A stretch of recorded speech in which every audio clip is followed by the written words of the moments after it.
Midnight music.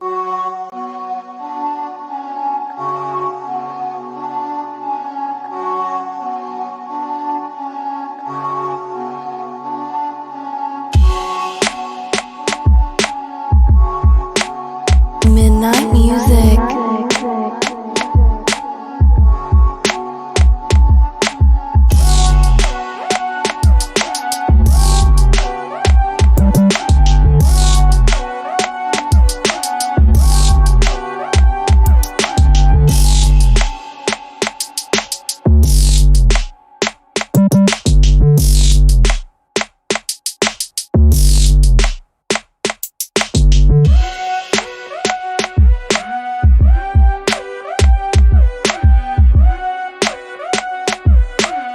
Midnight music.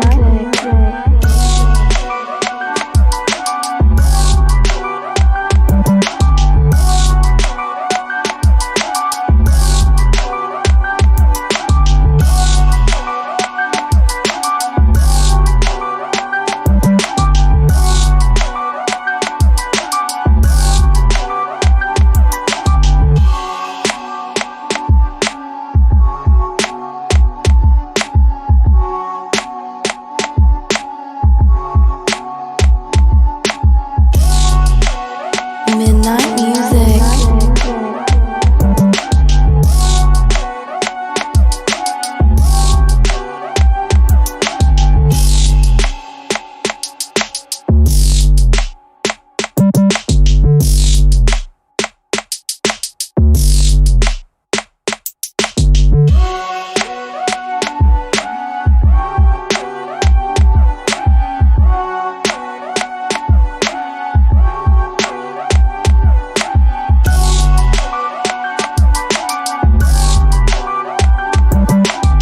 Midnight music.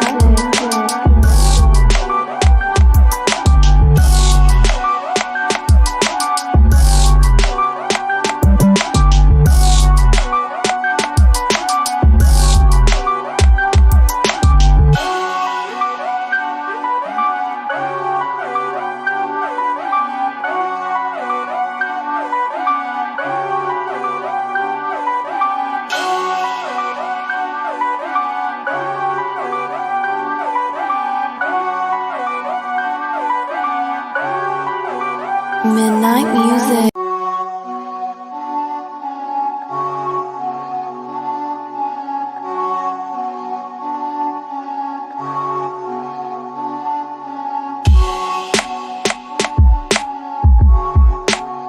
Midnight music.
Midnight music.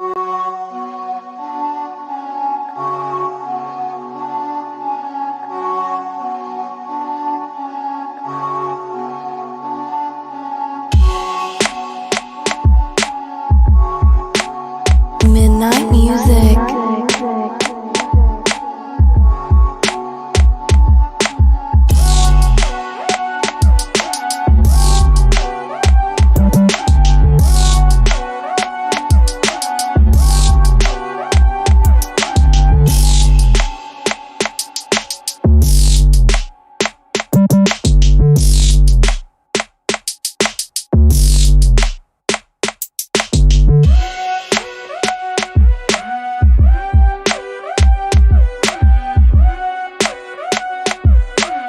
Midnight music.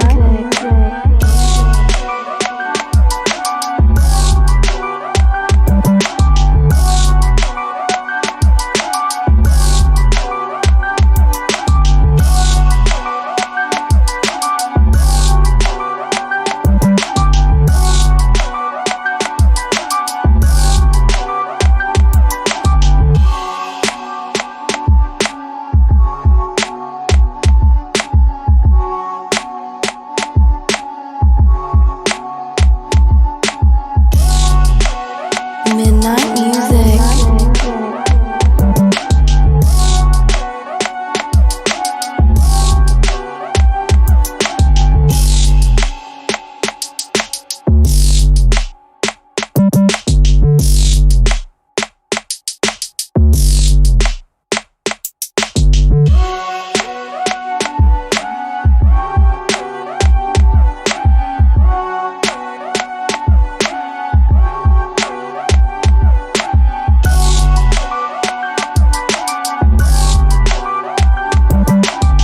Midnight music.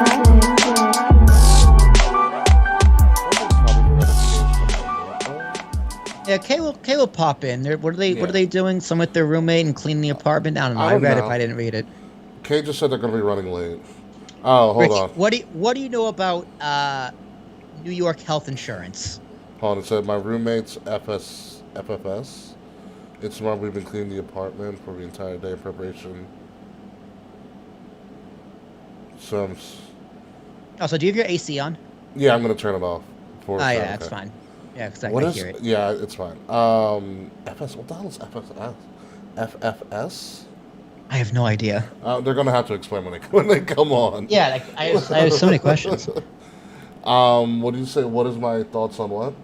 What do you like? Do you work with like health insurance in New York or like Not laws directly, around but health insurance? It's more so like Medicaid and Medicare and stuff like that. Okay, I might be on Obamacare. I think because my paycheck, every time like the stuff comes out of my paycheck, it says ACA payment. Oh, okay. So I think like I have Blue Cross Blue Shield of Michigan, but I think it's technically under Obamacare. Mm-hmm. Because the ACA threw me off. But however, my story. Oh, hey, Charles is here. Hey, Charles. Sup, Charles? Love giving shout outs to Charles. 2 weeks ago, I had my physical. Yeah. And like the week before that, the doctor's office calls me. And they go, hey, your PCP is on maternity leave. Believe it or not, I was speaking of maternity leave. I was like, oh, that's awesome. So they go, do you want to cancel your appointment or do you want to like see this doctor? Well, actually, you'll see the nurse practitioner, but the doctor will be like overseeing her. Or a resident, sorry, I was a resident. Okay. So I was like, you know, what's the difference? Nothing right? really. It's degree. Well, And doctor has final say in the direction of the treatment, essentially. Right. So I'll tell you what the difference is. The difference is they didn't tell me that the new doctor I was seeing wasn't covered under my insurance. Oh. So I got a surprise bill. Ooh, how much? For the physical, it was about $650. Jesus. For the blood work was $20, and the vaccine I got was an extra $650. Wow. So it's like what? 60. Like $1350 was the total. Jesus Christ. So I'm like, yo, if you told me that the doctor wasn't covered under my insurance, I wouldn't have taken the appointment. Yeah, no. Like, why didn't they tell me? Why didn't they check your, like, usually Like, Yeah, oh, and I asked, I was like, is there any difference between seeing this doctor as opposed to my regular doctor? but usually other facilities would be like, oh, this isn't covered under your insurance, like procedures and stuff like that. Like, Yeah, they would let you know. yeah, and I'm also assuming They're that. supposed to let you know. And I'm also assuming, hello, Kavita, and hello, Wade. No problem with the shout out. First thing I thought of was you, Wade. But like usually, if you go to like, in my opinion, I don't know. I'm not too close on that side of the medical profession. But if you go to a facility, usually everyone in the facility is covered under the same insurance. Yeah, that's another thing. It's the same building on the same floor in the same office. I'm very surprised by that. Yeah, shocked. Yeah. So I'm fighting it. Obviously, I gotta submit a form through my insurance. But I looked up. New York has laws against surprise medical bills too. Do they? So I didn't know if you knew. I know you're in like psych, but I don't know if you knew anything about any of that. I'm not really on the billing side of things. Let's be honest. Clearly, neither is the person who took that phone call. So I called and I was like, "Hey, like you guys fucked up." So she was like, "I'm gonna take this to like the operations manager of the building, I guess like her boss." So I looked her up, emailed her twice. I called twice. Like, yeah, we're trying to figure out what to do. We'll call you in a few days. I'm like, the fuck do you mean you're trying to figure out what to do? Wipe the bill. Wipe the bill. Mm-hmm. y'all fucked up. Like, I'm not paying this bill. That's how I feel Why about. should I That's pay that's this that's bill? how I feel like a lot of people feel about student loan forgiveness. Like, I'm not wipe the bill. Goddamn. Yeah, wipe the bill. I love how I was like, oh yeah, by the way, for the final time, quote unquote, we're doing a pause on these payments. I was like, okay, heard this before. So here's where I am with that. So like, this is like a good problem to have. So I'm not saying I'm complaining, but I'm really not. It's a good problem for me to have too, because I haven't paid in like 3 years, and all of that will still count towards like paying off my loan, which is great for me. It's helped me out.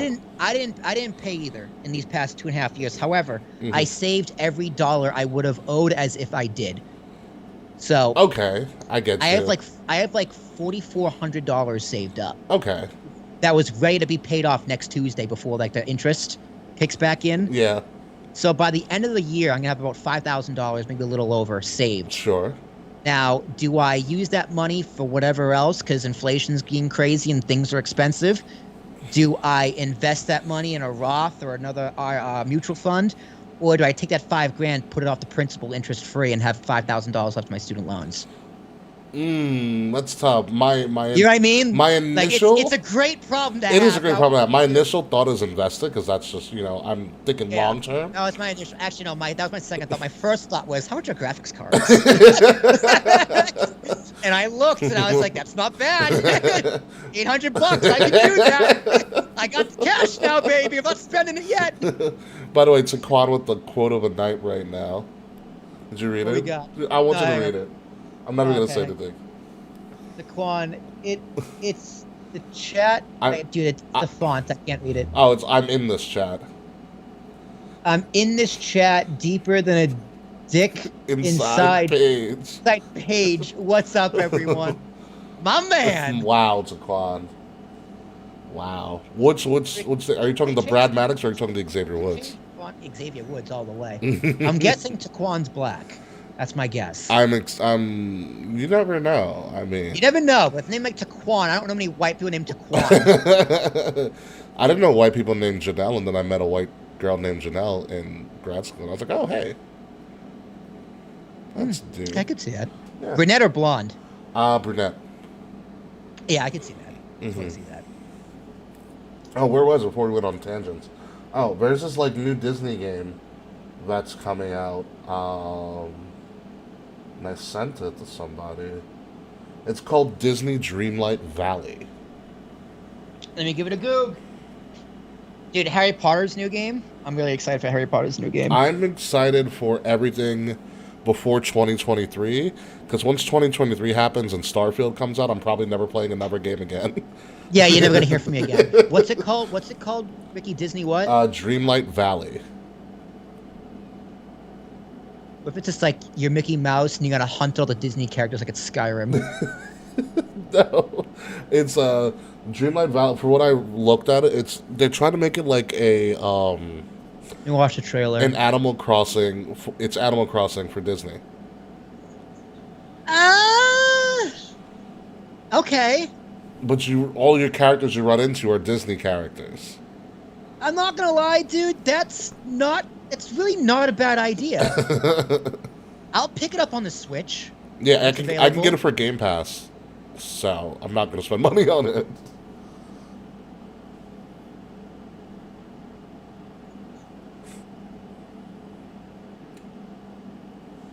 But like, what do you do though?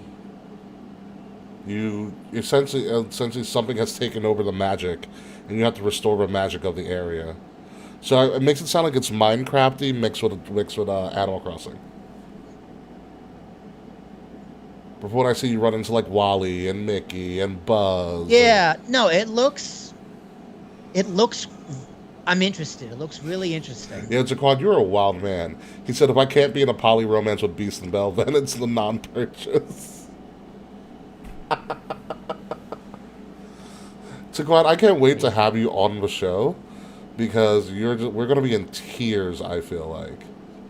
Yeah, I already got like in my head what I think you look like. Disney Stardew Valley. Oh, it's available on the Switch. Is it really? Oh, there we go. Game over.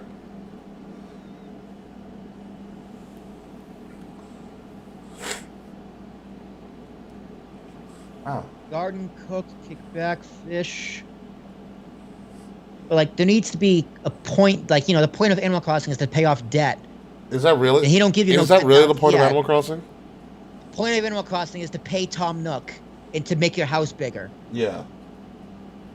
You can buy more stuff, and like the more you like pay off your debt to like the store, like as your house grows, the town grows, and like the store grows, and it's just the whole point of the game is pay off debt. Wow, that I didn't know actually. Like Harvest Moon, the whole point is like to save your farm. Okay. Same with Stardew Valley. It drops like to build a farm, get married, have a kid. Yeah. Farm life. Like, what's the point of this game? By the way, since you guys are all here on the pre-show, make sure to like, share, subscribe. More importantly, hit that like button. Helps us out with the algorithms wherever you're on Twitter, Twitch, especially on YouTube. Hit that like button for us. Please, please, please. It does help us out and it helps us get noticed because we have been getting noticed a lot more since we're being a little bit more organized, especially on YouTube. I can tell you guys, starting next week, nothing's going to change, but we will be found on more social media channels as we upgrade our simulcasting service. Ooh, I'm very happy about that. Yeah, I haven't purchased yet. I'm going to probably tomorrow or when we're done, depending on what needs to be done for the show. Yeah, no rush. But yeah, we're very excited about that. So it gives Wrestle Addict Radio a little bit more of a bump too as well. Oh, why am I doing it here?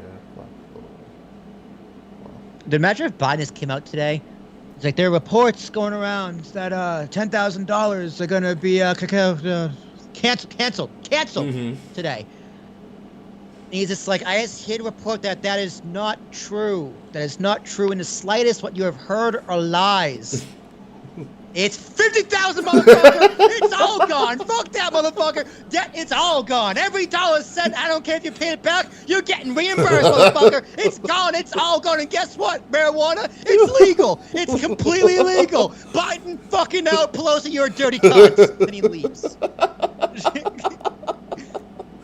I don't know if that hold in the court of law, but honestly, dude, all those things I said he could do, he could actually do. Especially canceling all of a sudden. Yeah, it's like, dude, you just canceled 10,000. You could just, so you mean you could have canceled all of it this whole time? Oh yeah, no, this whole time you could have done all of it. Yeah, no, there's a ruling in I think it was like the 1965 ruling where the president has the power to dictate to the Secretary of Education what to do with student debt. Yeah, because it's federal money. It's not granted by Congress. It's federal money granted by the Department of Education, which Biden is in control of. Exactly, and so he has control of all that money and all that debt, and nothing to do with Congress. Exactly, yeah. And I think it's something similar with marijuana. Office Schedule 1, decriminalize it, make it legal today without Congress.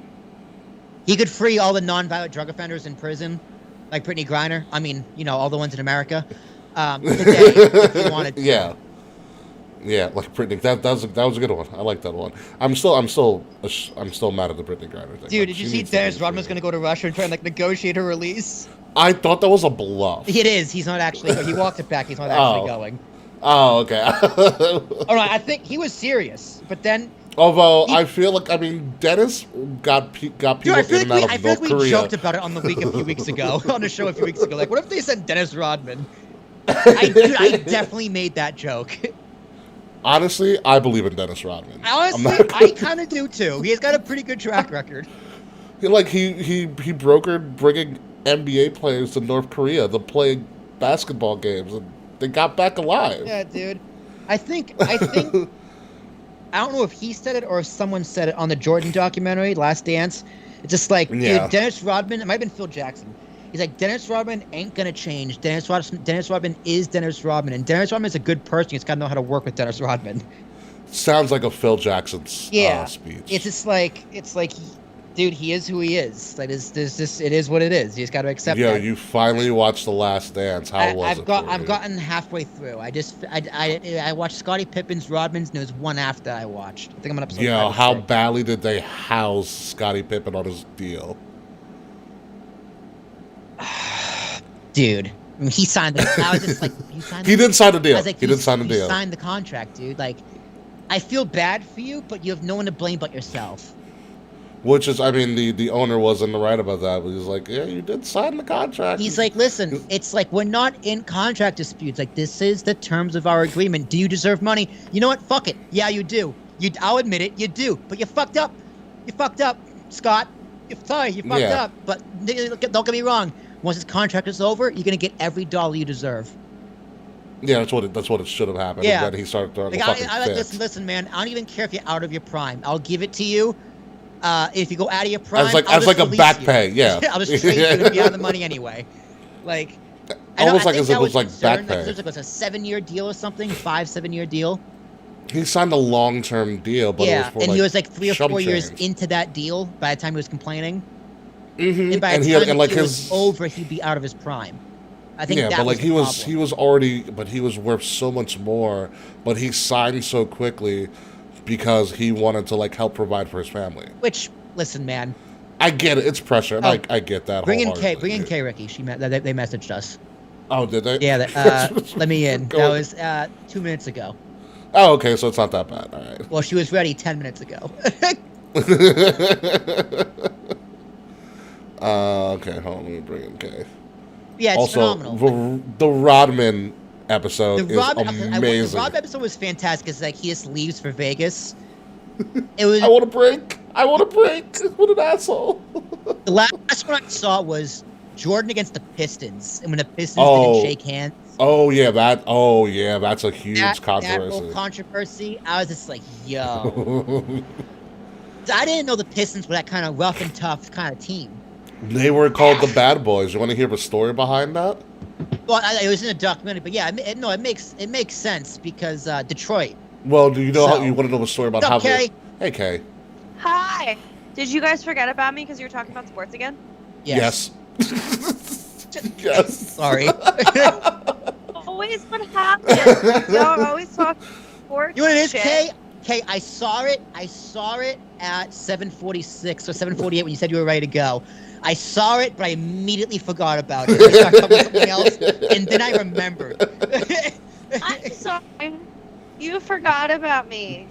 We didn't forget about you. We were just in the middle of talking about I forgot about your message. I forgot about your message. No, I was forgotten about. Yeah. By the way, Will, do you love how Jordan just still hates Isaiah Thomas?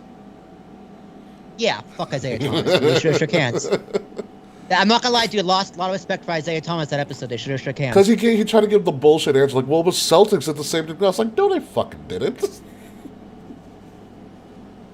So yeah, that doesn't mean anything. Yeah. That doesn't excuse you being an asshole. Yeah, like, it was such a BS excuse. I love how... Especially after beating them the past 2 years in a row. Like, have class, dude. You gotta have class. Yeah, the Pistons were the epitome of that style of play back in the 80s and most of the 90s, where if you're going to the hole, you're gonna get fucked up.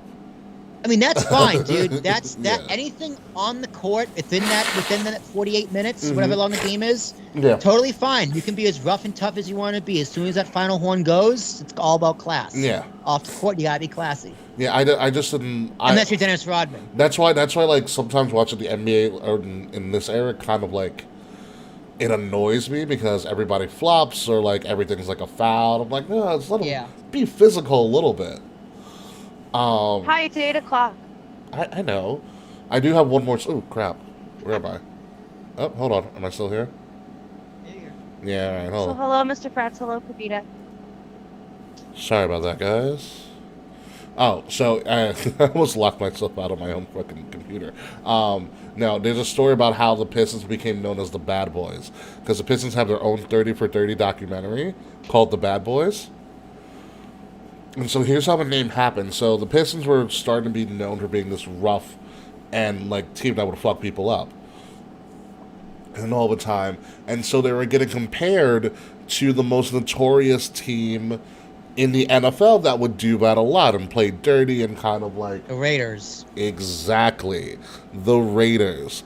So, in an interview, I believe it was Isaiah Thomas or something, says, if you want to compare us to the Oakland Raiders, then we're the Oakland Raiders of the NBA.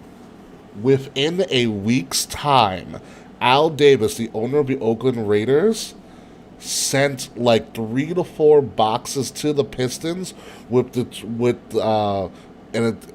T-shirts saying the Detroit Bad Boys of the NBA, and that's how the name got it.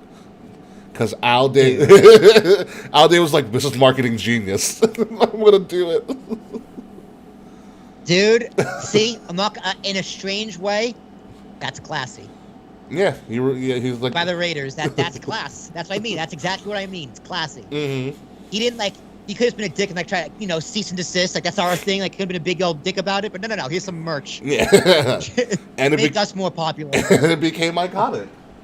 Yeah, I love that. And they became known as the Bad Boys of the NBA. It's based off of the Raiders. We're bad boys. So it is what it is. Kay, how was your birthday, by the way? We're going to talk about that a little bit on the show as well.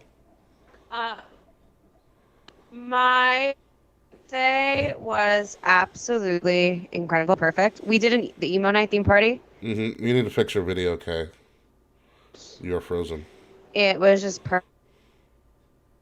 Uh-oh. Kay's audio is laggy, too. Is Eddie Kingston making a comeback? I don't know how to help you with that one. Uh-oh. This can't be good. Kay, can you hear us, Kay? Hello? Agent Dr. K. Hello? Is it Kay? Okay, I think you're muted.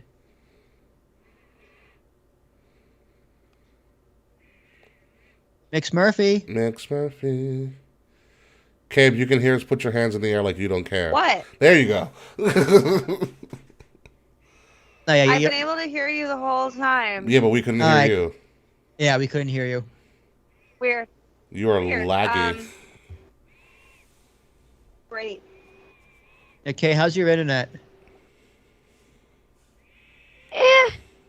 If we can tell. Wait, hold on. Taquan, you're not even Taquan, you started college? Before we get started the show, Taquan, you just started college this week? What? I believe it. That's fine. I believe it. Congratulations. Congratulations, Taquan. Enjoy your debt. Oh, you ain't getting no forgiveness. Hopefully it's local. Hopefully you stayed in state somewhere. What college are you going to so we can rep them and shout them out and tell them to treat you right? Duke. It's definitely not. He's not. He's not a Duke kid. I know, man. He's a smart kid. He remembers a lot of things about a lot of things. I don't even know why I said Duke. It's the first one I thought of. The most pompous school you can think of. Am I any better? Oh, Florida Atlantic. Very nice.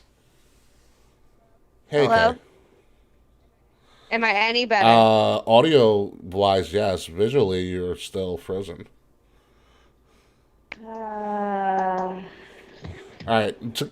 This is gonna be long. It's gonna be okay. Okay. Taquan, don't let any of these negative Nancy's tear you down. Florida Atlantic, from what I've heard, from Barstool and their smoke shows of the day. Florida Atlantic, very great school, by the way. I bet. Florida will do that to you, man. Remember Taquan, C's get the praise, man. Just remember that. It's called... Pussy lasts forever. Hi. Okay. Is Hi, Punk the main event? Is Punk the main event? I bet you. Watch tonight? them start the fucking show. I don't know. I actually don't know. Talk to Fritz. That's a good Mr. question. Because I need to leave. Are we talking about CM Punk might have is he on the rundown tonight? He is on CM the Punk? rundown because I'm because of what happened last week on Dynamite. Well, no. You can talk about that as well. My big concern is more so about why the hell is this match right now instead of at All Out. Well, we gotta see what happens. Yeah, I know. I mean, I just that irks me. Well, see how it And I plays want to out talk first. about my jacket. Of course, Of you're course. talking. All right, so we're ready to go. We can talk about the quad. We Yeah, can talk I'm about the ready to quad in Florida. Leo, squad. Actually, you're at Florida Atlantic. Find all the wrestling marks. Tell them to watch our show every Wednesday. All right, start a club. Start a club or something. Boy. I didn't say The that. wrestling club. You don't gotta be a turtle. Listen, I want to create a Florida constituent of fans for us. A Florida chapter. chapter of Chapter. fans for us. The Florida territory. chapter? Yeah, we're gonna book a Kings of the Rings territory at Florida Atlantic University. Come on, help us build the territories. Listen, if it gets big enough, And if for some reason it doesn't work out and you transfer, it's just There you another go. territory. listen, if it gets big enough and we can do a show from Florida Atlantic University, I would say goal reached. All right, All right. I'm good to go. All right, let's do this. Let's do the damn thing. Recording on the mixer. 5, 4, 3, 2.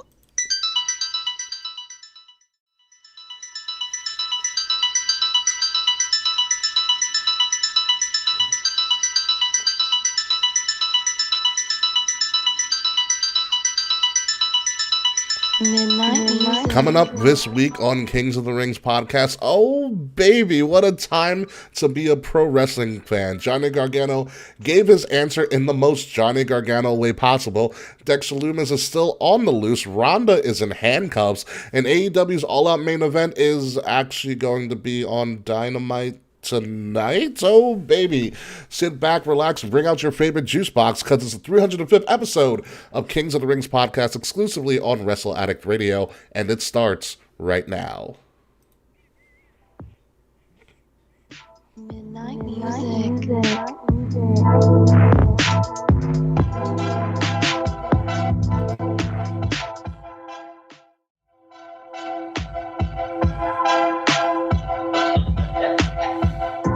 Actually, Will, you were right. Taquan is a smart freaking dude if you look at his latest comment. Holy crap. Oh, that's So good for you, Taquan. we got here. Technically, I'm already been at college before because in high school, I was a program that allowed certain students that college courses and with it 12 if you scored it. Okay. Yeah, so it's like AP class. Yeah, pretty much. Got Yeah, credits. good job, Taquan. What's going on, everybody? Smarty. Smarty, Taquan. What's going on, everybody? Welcome to Kings of the Rings podcast, episode number 305, Baby Wrestling. Because, oh, baby, what a time it is to be a pro wrestling fan. Of course, I'm your host, King Ricky Rose. We have a lot to talk about this week. Johnny Gargano's back, and no one fucking knew about it until it actually happened, which means it was done perfectly. Dexter Lumis is kidnapping people. Ronda Rousey's being Ronda, and Liv Morgan's probably going to die in a couple of weeks. But before we get to all of that, Will Tarashak, how are you, sir? Dude, I can't wait for her to get squashed. Oh, it's going to be great. I don't know, man. Enjoy your fun fact today, Will. SmackDown's very okay to me, but Raw has been good to me. It's been fine. It's been, I think some people are marking on it a little too hard, but like, yeah, it's enjoyable. Wrestling's great. AEW, same thing. I like the title Baby Wrestling, so Kay Murphy. Hello. My birthday baby. How are you, baby? I am another year older. I am another year wiser. And today is our 305th episode, so I would like to dedicate this episode Don't you to do it. Mr. 305 himself, Don't you do Pitbull. it. Damn it, Kay. God damn it. I absolutely have to. I had to. I would be remiss if I did not name today's episode after Pitbull. 2 weeks ago, I made a 303 reference on episode 303. I feel like this is our era for me to make as many bad music references as I can. So you're gonna tell me like at when we hit the 311, you're gonna say like "come original." Amber, We're gonna come original. Energy. Oh, come original. Wow. Oh, come original. What a banger, dude. And then 314 will be something about pie. Oh my god. 316. Oh my god. Oh, what are we gonna do for our 316th episode? Well, by that time you gotta have some Austin beer. I know, dude. Clock's ticking. Tick tock, as they say. TikTok. Not the app, of course, either. Oh my god. All right, so we got a lot to talk about this week. And the first thing we have to talk about, in particular, has to deal with everybody's favorite former black and gold brand. That's actually NXT, because NXT announced after Heatwave that NXT UK is going on a bit of a hiatus to start to develop this new brand or territory called NXT Europe. Okay. Did that go off? Let's not yet, Kate. Hold on. Okay, just hold on for me. So NXT Europe is going to be a thing developing hopefully in early of 2023. NXT UK, they said, is going to be going on hiatus, which is interesting to say. And then at some point, we're going to bring back NXT UK, is what to make it seem like, and also have NXT Europe, and that the last NXT UK official event will be a Worlds Colliding event. So before we get to any of that, Kay, before you go up, Kay, Will, what are your thoughts on this news in particular? Yeah. Who cares? I don't care. Like, if they bring back the European title, I'll be like, oh, that's cool, but I still won't watch it. That's my first thought, that they're going to bring back the European title. Yep. Kay Murphy, you can now go off. All right. I would like to point. Oh my God! Speaking of daddies, I have something to say about Roman later. So I can't wait.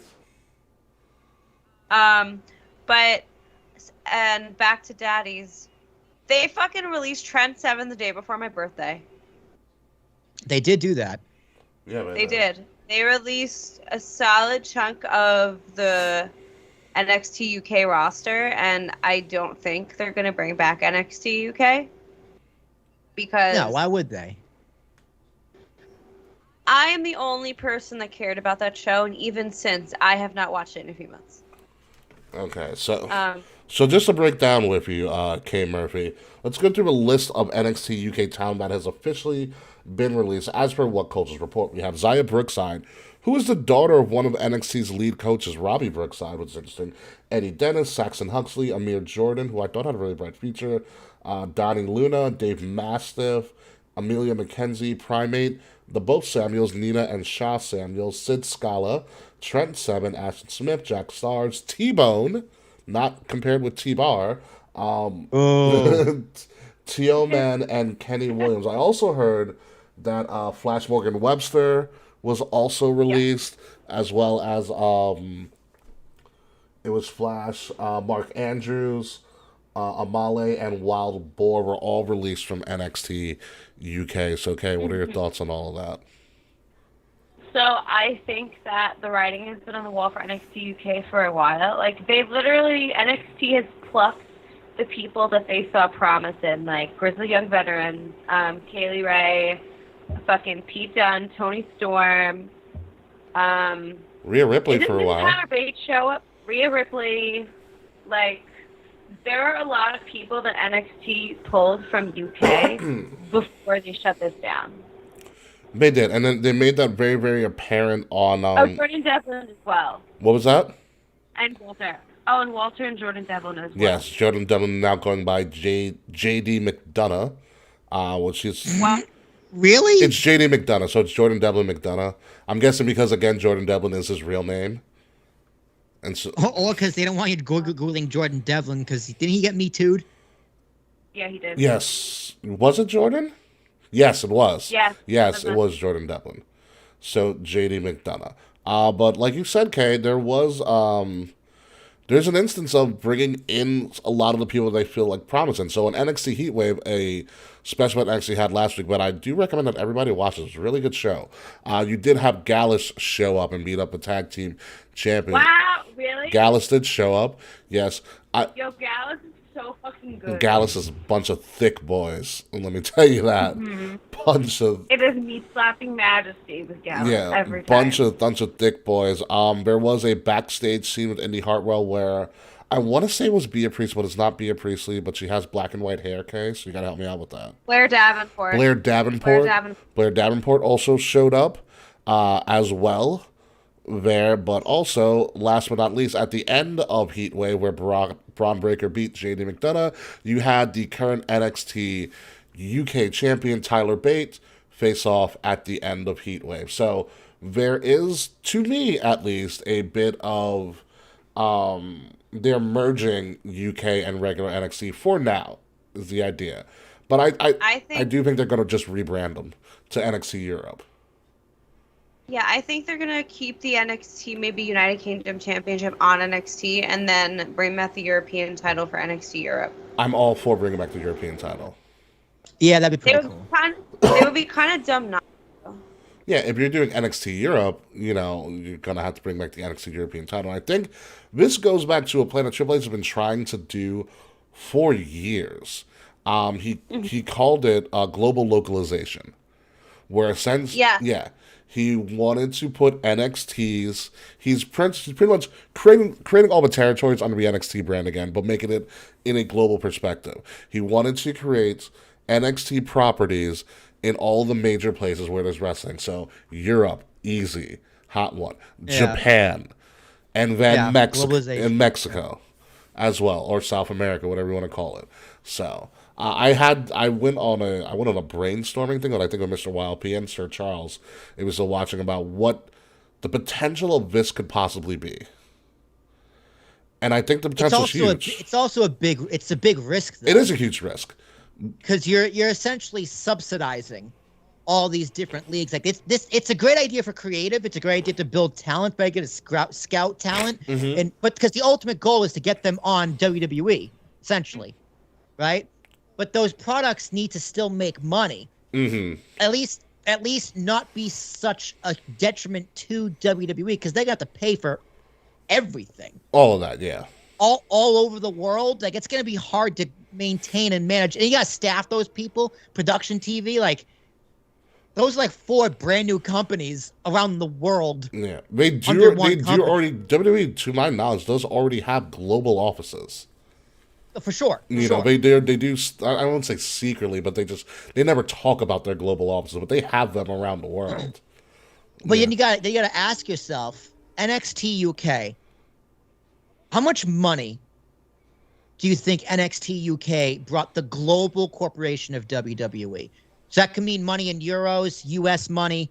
Like, I'm sure it did well in the UK in terms of that fan base and like that niche amount of money. But how much money do you think NXT UK contributed to the overall profit compared to the cost of it? It's really it's hard, because I think when UK, this is just me thinking out loud, and I don't know if you can measure it, because when UK was starting to roll, and there was a time where like, okay, NXT UK is starting to roll, it's going to be a thing. It got shut down by the pandemic. It was a hot product. Yeah. There was a time where it was a very hot product. You had the speaking out movement, and then you had the pandemic like right after it, and that really took it out essentially for a long time. It was doomed, honestly. Yeah. Yeah. And even if it doesn't make money, that doesn't mean it's not valuable. Correct. Yeah, I still think the NXT products, if it doesn't really help out, the overall value of WWE, I think it's a good product. Triple H played Plague Inc. once and thought he could do that with NXT. I do think NXT was valuable to that niche group of wrestling fans, which I think is what Triple H wanted. Because I think we talked about it on the show years ago. It's like NXT UK isn't for us. Yeah, You know, exactly. Never was. Never was. It never was. It's not for the American audience. If you tune in and you like it, that's a bonus for you. But And that's okay. Yeah. That's okay. And that's okay. Yeah. And I think Jaquan makes a good point. Doesn't normal NXT lose more than it brings in? Probably does, but that is more of a direct investment in the company. Yeah, because they have the facilities there. Like Ricky, we were talking about college earlier. Like ideally, how it should be is like someone like me who wanted to get in. Remember Nick, Big Dick Nick? Yeah. So Shout out to Big Dick Nick, by the way. When WWE hired, wait. Who the fuck is Big Dick Nick? You don't remember Nick Giacobbe? You don't remember Nick Giacobbe? His nickname was Big Dick Nick. Yeah. Big Dick Nick. Yeah. I remember Nick Giacobbe. The joke is because he looks like he's 9. Right, but he was hired by WWE for what I don't remember. But let's say for my analogy, it was production work. Sure. Like he wanted to be like a cameraman, lighting, and all that kind of stuff. They send you to NXT. Yeah, Like, he was already he was already going to school at Full Sail too. Yeah, he's going to Full Sail. Yeah. Like it's NXT, regular NXT is an investment in your whole company, booking, you know, the business end, talent relations, the wrestling, the training, like even down to the production guys, to the announcers, to the backstage reporters. It's an invest. So it doesn't need to make a profit. It's an investment directly into your future product. What I think is UK isn't necessarily like that. No, I think the only thing the UK was actually had, they did have a UK Performance Center, which I don't know if they're still going to keep. I'm assuming they probably will. Yeah, they should. Just to keep the bases in there. But I don't think, I don't know the details of how like fancy and exquisite the UK Performance Center is compared to WWE's down in Orlando. I know WWE's in Orlando is like a heaven. You know, for anybody in the wrestling business. Like I remember when we had PB Smooth on, and he had been, you know, I've been chatting with him on the side when he had gotten one of his tryouts, and I said, "Well, how was it like?" He goes, "I need to be in this facility like 24/7. Like it has everything that you would need to become a wrestling." It's a wealth of knowledge. Yeah, you know, they got booths where you can just cut promos. Yeah, you can cut promos. You can watch old film and work on your commentary. Yeah. You know. Yeah. On top of that, and on top of all of this craziness that's going on, did you realize what kind of snuck in between the lines of all this NXT talk? What did Vince do now? No, not even that. I find it even funnier. Either assistant or the assistant vice president of talent relations. Oh, Shawn Michaels. Shawn Michaels. Yes. You do realize that D-Generation X is now the head of talent relations for all of WWE and NXT. Who would have thought? Dude, it's the weirdest thing how wrestlers, like, what does Shawn Michaels know about running a global corporation? Nothing. Nothing. Literally nothing. Nothing at all. Nothing. Not a goddamn thing. But you know what, dude? I think he's gonna be really good at it. He's gonna spot talent like no one's business. Dude, he's the Heartbreak Kid. He can do anything. All right, dude, wrestling is the only industry. Like, imagine if like Shawn Michaels left WWE and had this job for Amazon. Or like, you have Triple H is like, you know what? I'm gonna become the CEO of Kmart. Kmart would never happen anymore. Exactly. It would never fucking happen. He's a bodybuilder. Like, Triple H is a glorified bodybuilder, but he's also the CEO of a $1 billion company. He's really fucking good at it. What world do we live in?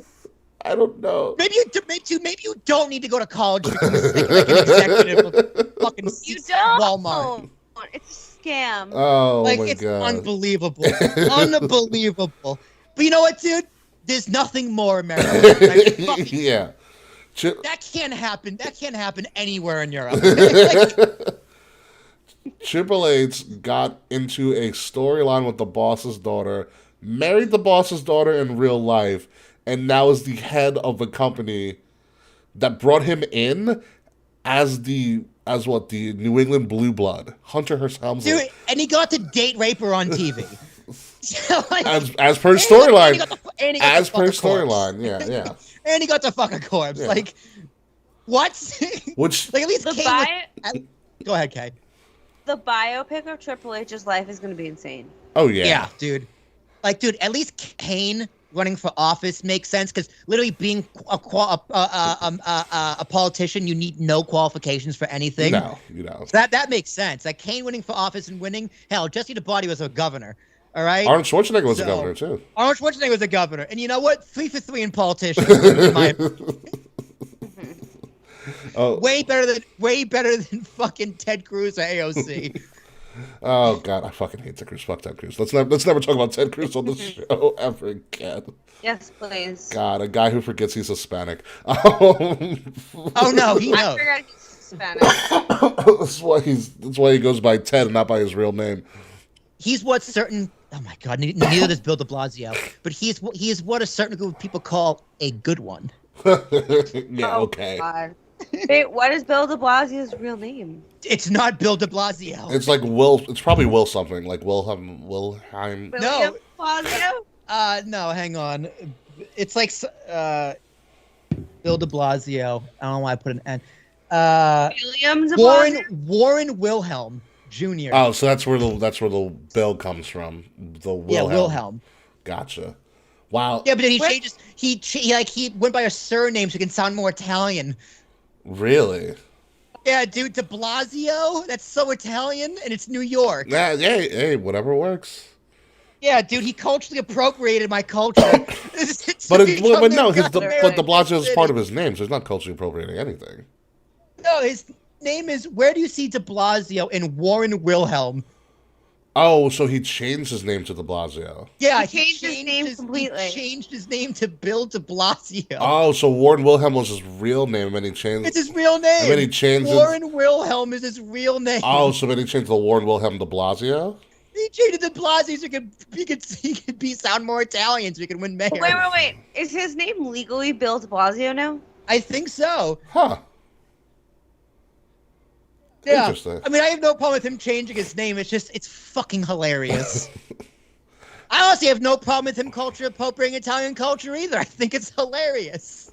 Appropriation's appreciation, baby. You go Italian. Where did the De Blasio thing? Like, did he pull that out of? We can talk about this at another time. He must have. He must have. I think it's fucking hilarious, though. That's what I'm pondering about. But also, before we move on, Taekwon says we live in a world where Master P has his own noodles. Anything can happen.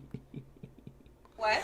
Yeah, dude. Master P has his own noodles. Ryan Reynolds owns a European soccer team, by the way. Like, shit is weird. And Dennis Rodman exists. And Dennis America's Rodman might dude. say Brittany Griner from Russia. This place is wild.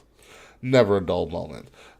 Speaking of never a dull moment, talk about the greatest surprise of the Triple H era. We're going to call it the Triple H era of himself. It's been a month, bro. Stop that. Stop saying that. It is. Stop Listen, saying Triple H era. it's the Triple H era. I'm going to tell Vince didn't do this. Vince would have never brought him back. Hey, it's fine. It's fine to say it's a Triple H era, but it's the biggest moment in it. It's been like, okay, it's like your baby rolls over for first time. Oh, it's the best thing in the 8 hours he's been alive. Well, yeah, it is.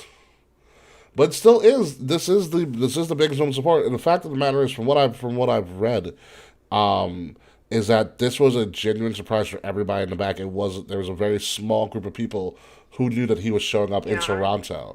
It wasn't on any wasn't on any call sheets, wasn't on any production sheets before the show. Like, this was a genuine, just going to happen.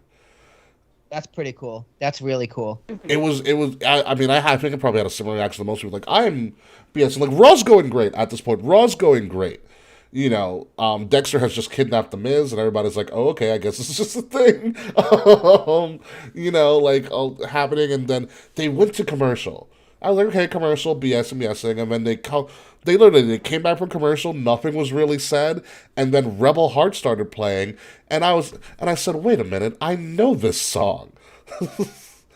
Yeah, it really was just out of nowhere. Yeah. Like, oh, what a nice surprise.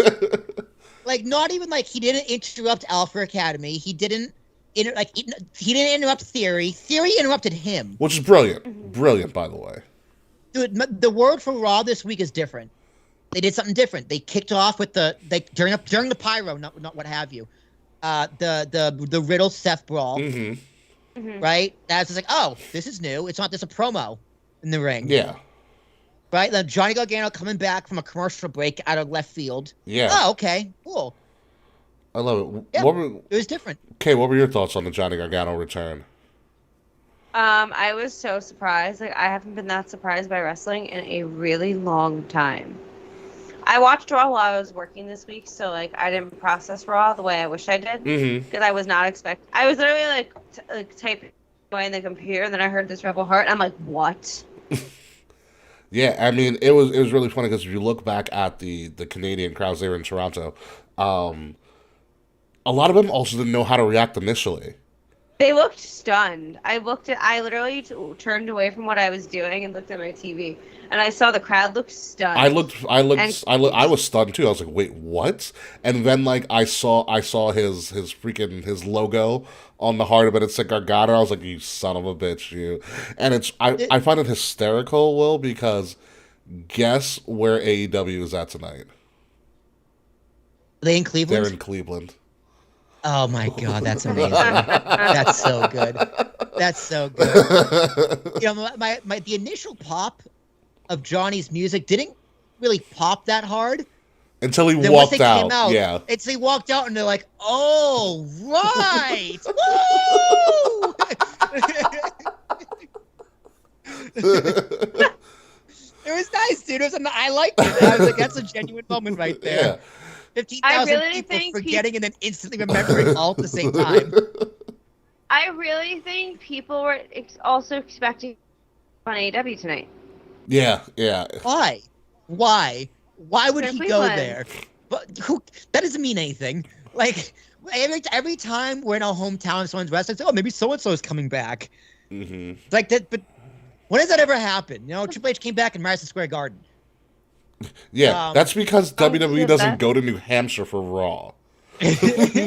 Okay, that's why. That's almost as north as they're gonna get. I guess, but like it's no surprise to me. Johnny came back.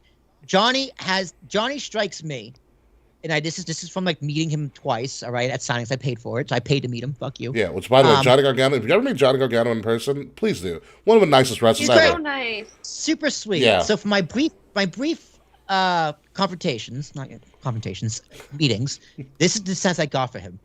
This fucker wants to be WWE champion. Conversation. Thank you, Kay. This guy wants to be WWE champion. This guy wants to make it in WWE. This guy's a WWE loyalist, and he's a Triple H loyalist, and I think he's very loyal in general. So there was not a shadow of a doubt he was coming back to WWE, ever, especially in the Triple H era. Did you listen to his speech when he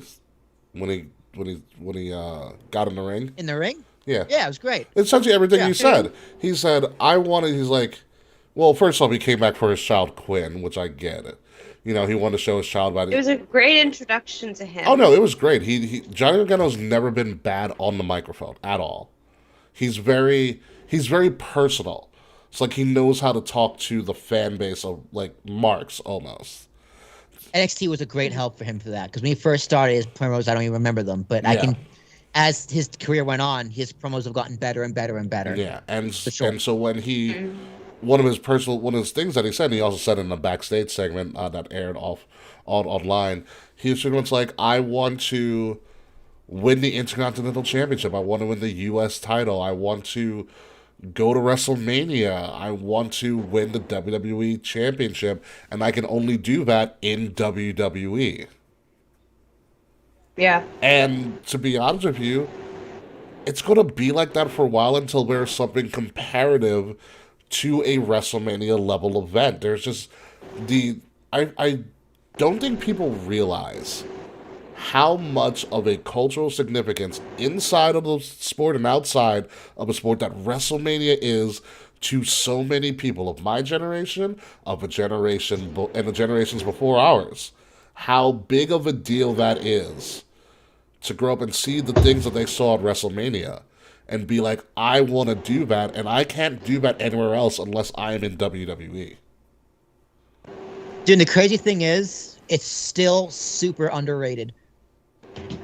What do you mean? In my opinion.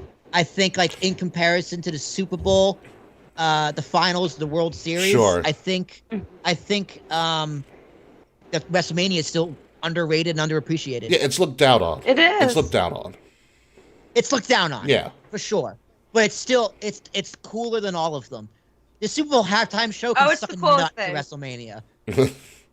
Yeah, I mean, I enjoyed the Super Bowl halftime show this year, but usually it's like it's a lot of pomp and circumstance where, in my opinion, you get everything that you would want at like a Final Four, or even a World Series, a Final Four, World Series, a Super Bowl.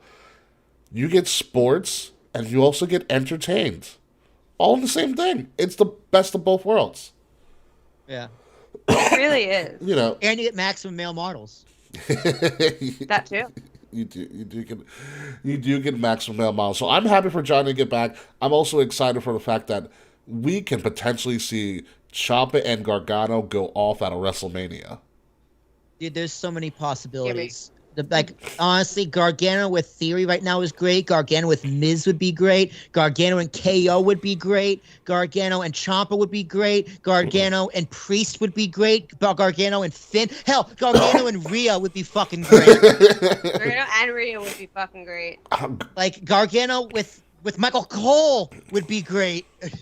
Gargano and Pat McAfee. Yeah, Whew. honestly. The only thing that Gargano wouldn't be and great is Ricochet Baron would be Corbin. fun. That's the only thing that wouldn't be great. Baron Corbin? Johnny would make it great. Yeah. I mean, we got to get Baron Corbin to try. Baron Corbin does a good job. But Yo, Chad Gable versus Gargano wow, would be fun. that would be a wrestling clinic and a half. And I'm here for it. And so I'm happy for Johnny. I think Johnny made the right move. He waited it out for the perfect time. I also would like to point out that I feel like they waited for Triple H to put wrestling back on the okay list to bring Johnny back. Because he couldn't be Johnny Sports Entertainment. You know, When Ricochet grabs a mic, you can hear a pen drop axe, dude. No, I never want to see Ricochet talk again. it's the lisp, really. I The pussy dungeon. you know what it was? It's one of those things where I think Johnny just had good timing. It was one of those things like, okay, he probably had offers from AEW, and I don't blame him if he did. But he probably was like, okay, let's wait. And then more news broke about stuff, and he probably had inside information because he knows people in the business. You know, and he's like, okay, we're going to wait. Oh, there's more? All right, let's wait. Let's wait. Let's wait. Oh, he's gone? Triple H in charge? Okay. Oh, Shawn Michaels is calling me, my idol, to make me stay? All right, let's go. That's what happened. They courted him. Yeah, they courted him. The rumor is that Shawn Michaels was tasked with calling up Johnny to coax him to come back.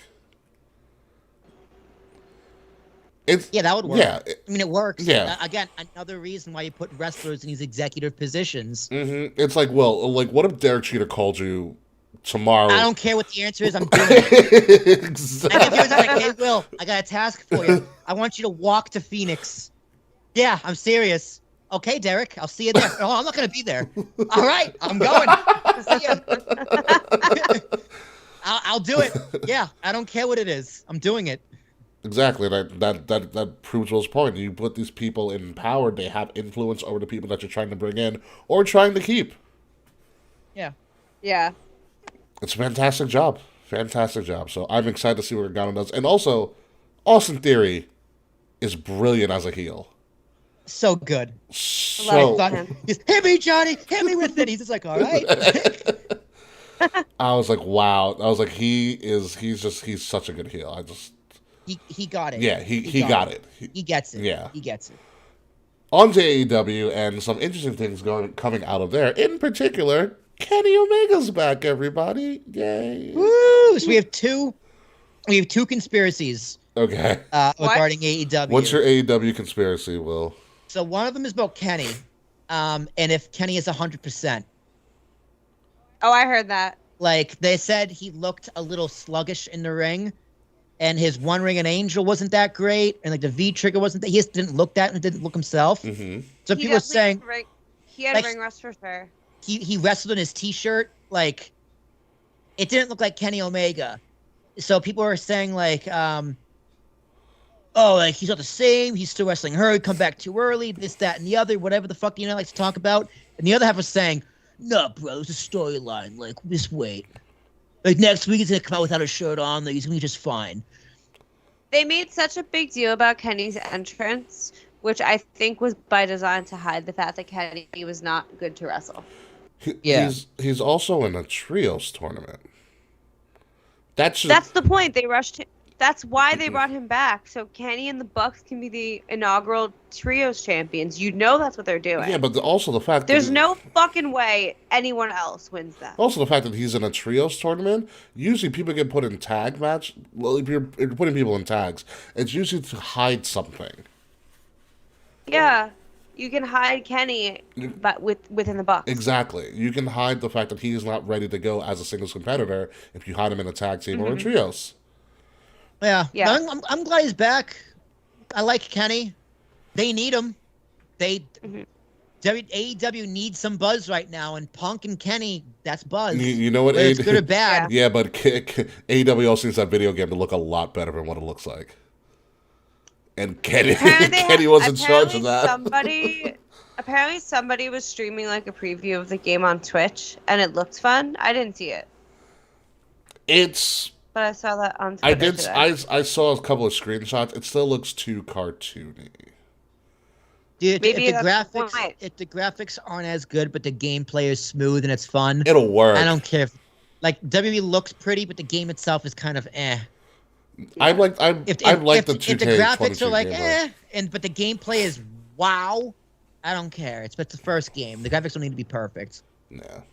So My graphics card will make them perfect. graphics card can only do so much. The other thing going on in AEW, I was gonna say WWE, in AEW is apparently tonight we have the AEW championship match between interim champion Jon Moxley and returning champion CM Punk. For the undisputed AEW championship, what everybody thought would be the main event of All Out happening next weekend, is happening tonight in Cleveland, Ohio. So what are your thoughts on this? I mean, what? Moxley's from Cincinnati, so it's close enough. Cincinnati. Say it right. Cincinnati. Yeah, you're right. I'm sorry, Cincinnati. No one says Cincinnati. My initial thought is, what the fuck are you doing? But then, my secondary thought, with my more intelligent and deeper thought, was just wait and see what happens. Because we don't know what the match is for the pay-per-view. Like this match could still happen at the pay-per-view. We could see a dusty finish. It could be a triple threat. There's a number of things that could happen tonight. And they're trying to pop a rating. They really want to be above 1 million viewers consistently. That's more important than pay-per-view buys. And as a young company, I mean, their pay-per-view is their pay-per-view sells. All Out will sell. Yeah, they have a great track record of selling pay-per-views. They don't have a great track record of a million views consistently on television. And I think that's more important to them because they want a big, big, big TV deal from Warner Brothers. And Warner Brothers has a lot of stock in them as well, so they really want to deliver. So I'd say there's more pressure on AEW now for TV ratings than there is pay-per-view buys. So I think if you look at it that way, it makes more sense. Gotcha. Okay. Creatively, I'm with you, Ricky, but I'm still going to give them the benefit of the doubt and see what happens. Yeah, creatively, I'm just like, what are you guys doing? Like, this reminds me, even though it worked for WCW at that time, when they did Nitro from the Georgia Dome and Goldberg beat Hogan. Yeah. Like, that could have easily been pay-per-view, go fucking nuts. I mean, Bischoff has a very good counter to that one specifically, though, because it got eyeballs on the product. The pay-per-view would have been more money that one night. Yeah. Pretty much. It would have been a huge payday, huge buy numbers, etc. But doing that on TV, you'd probably get more money, more eyeballs on your product over the long term. Yeah, no, I definitely get that way of thought. And I would have done it on pay-per-view. Yeah. For sure. But I know, that buy rate, dude. But I know I tuned in when he beat Hogan. I'm not gonna lie. At the same time. Yeah. At the same time, there's not really a bad answer. The point is you have the match. Yeah. That's good news regardless. Don't let the good be the villain of the perfect. Yeah. So it's okay. But Kay, what are your thoughts on this whole thing? So, I kind of have a feeling that MJF is coming back really soon for Punk. honestly, that's MJF is exactly what AEW would need. Yes. Like, if Punk could win tonight, and MJF could come out after and challenge Punk for the title in Chicago. And depending on, I'm curious how MJF's conversations with Tony have gone, if they have spoken, which I'm assuming they have to have spoken about something by now. Oh, I don't know. Don't let pettiness fool you. I know. Dude, based off what Punk did last week, I think it's very possible Tony Khan has very little control over his top superstars. Okay, so you guys got to inform me. What the fuck happened with Punk last week?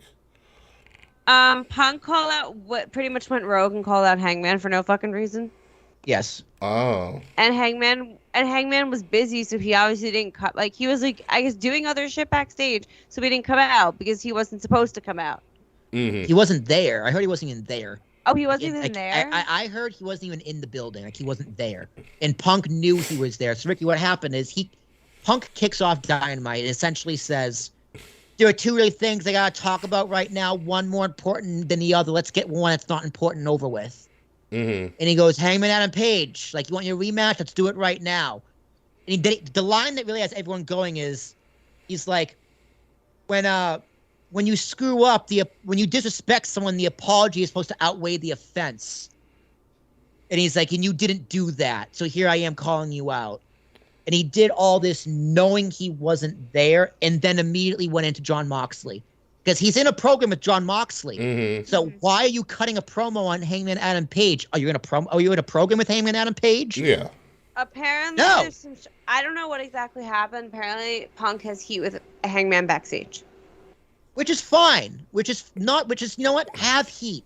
But you gotta be a professional. Like, if Punk went rogue, like, fuck you, Phil.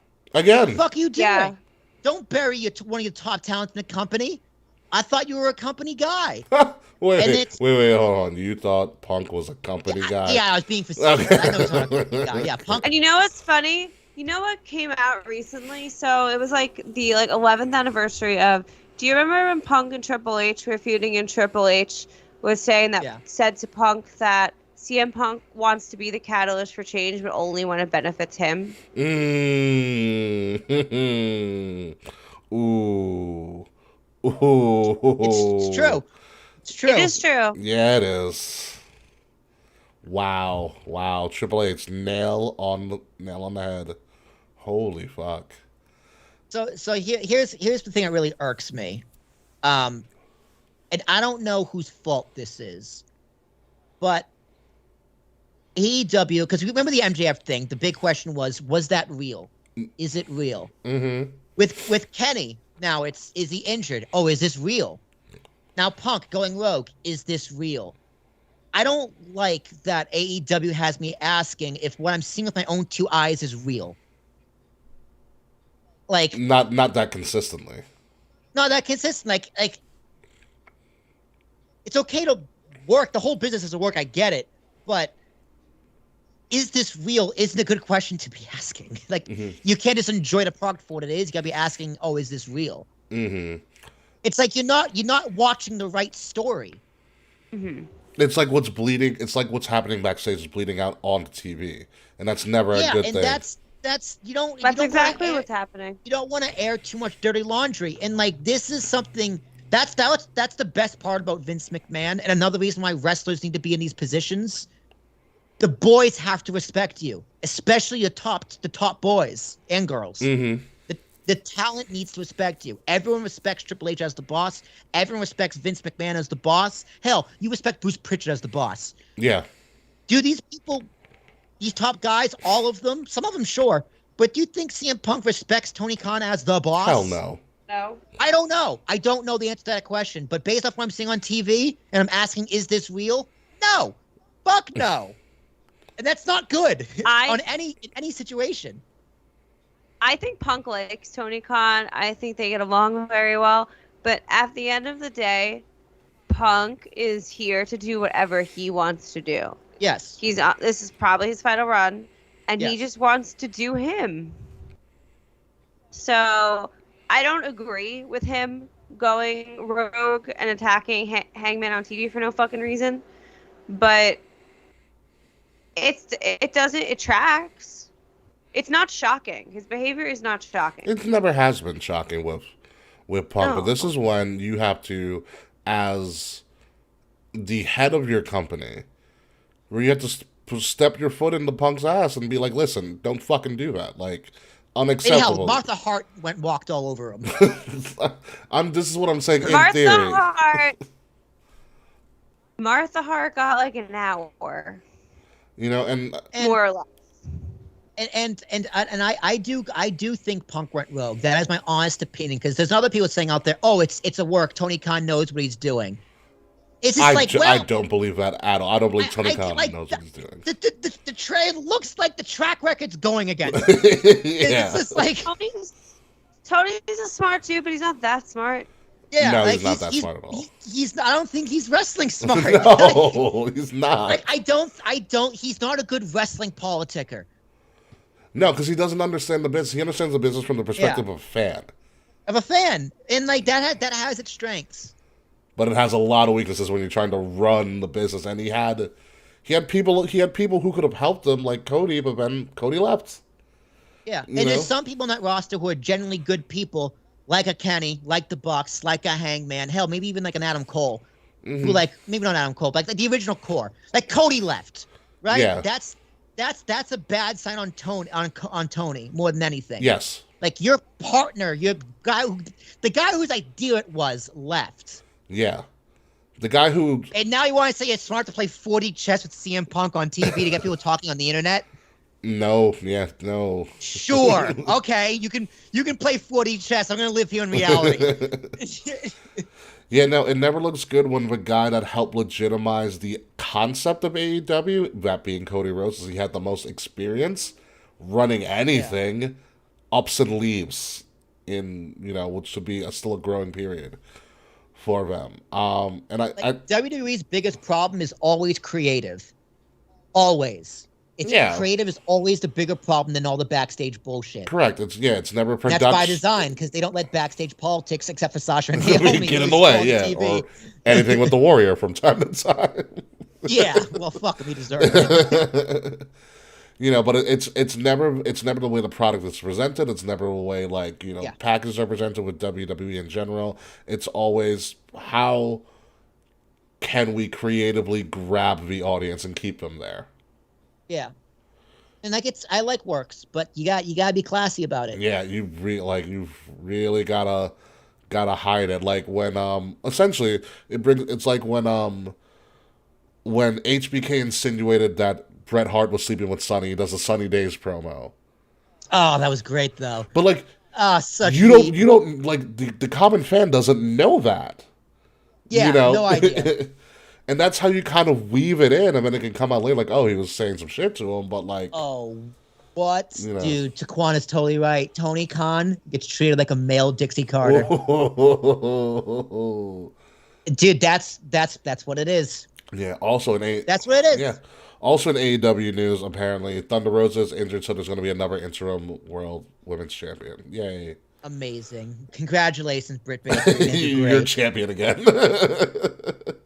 Congrats to Britt Baker. Let's move on to Daddy Mania Part 2 for K. Murphy, when Roman and Drew McIntyre just decided to yell at each other to end SmackDown. This was a lot of fun. It was a lot of fun. Kay, Oh my god, I love it. how was this for you? So I showed my roommate Roman and Drew, and she fell in love with Roman immediately. Immediately with Roman and not She- Drew? Roman, Okay. yeah.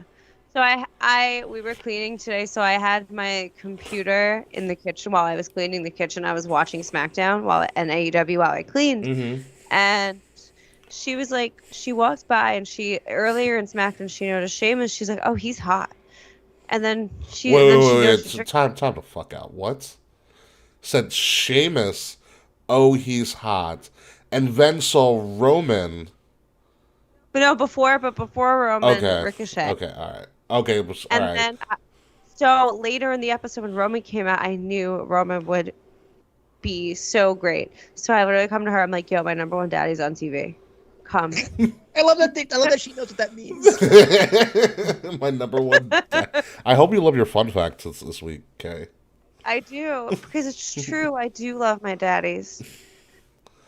So, yeah, they screamed at each other. I blinked. Next thing you know, Drew's shirt was off. Like, Did you think you were dreaming?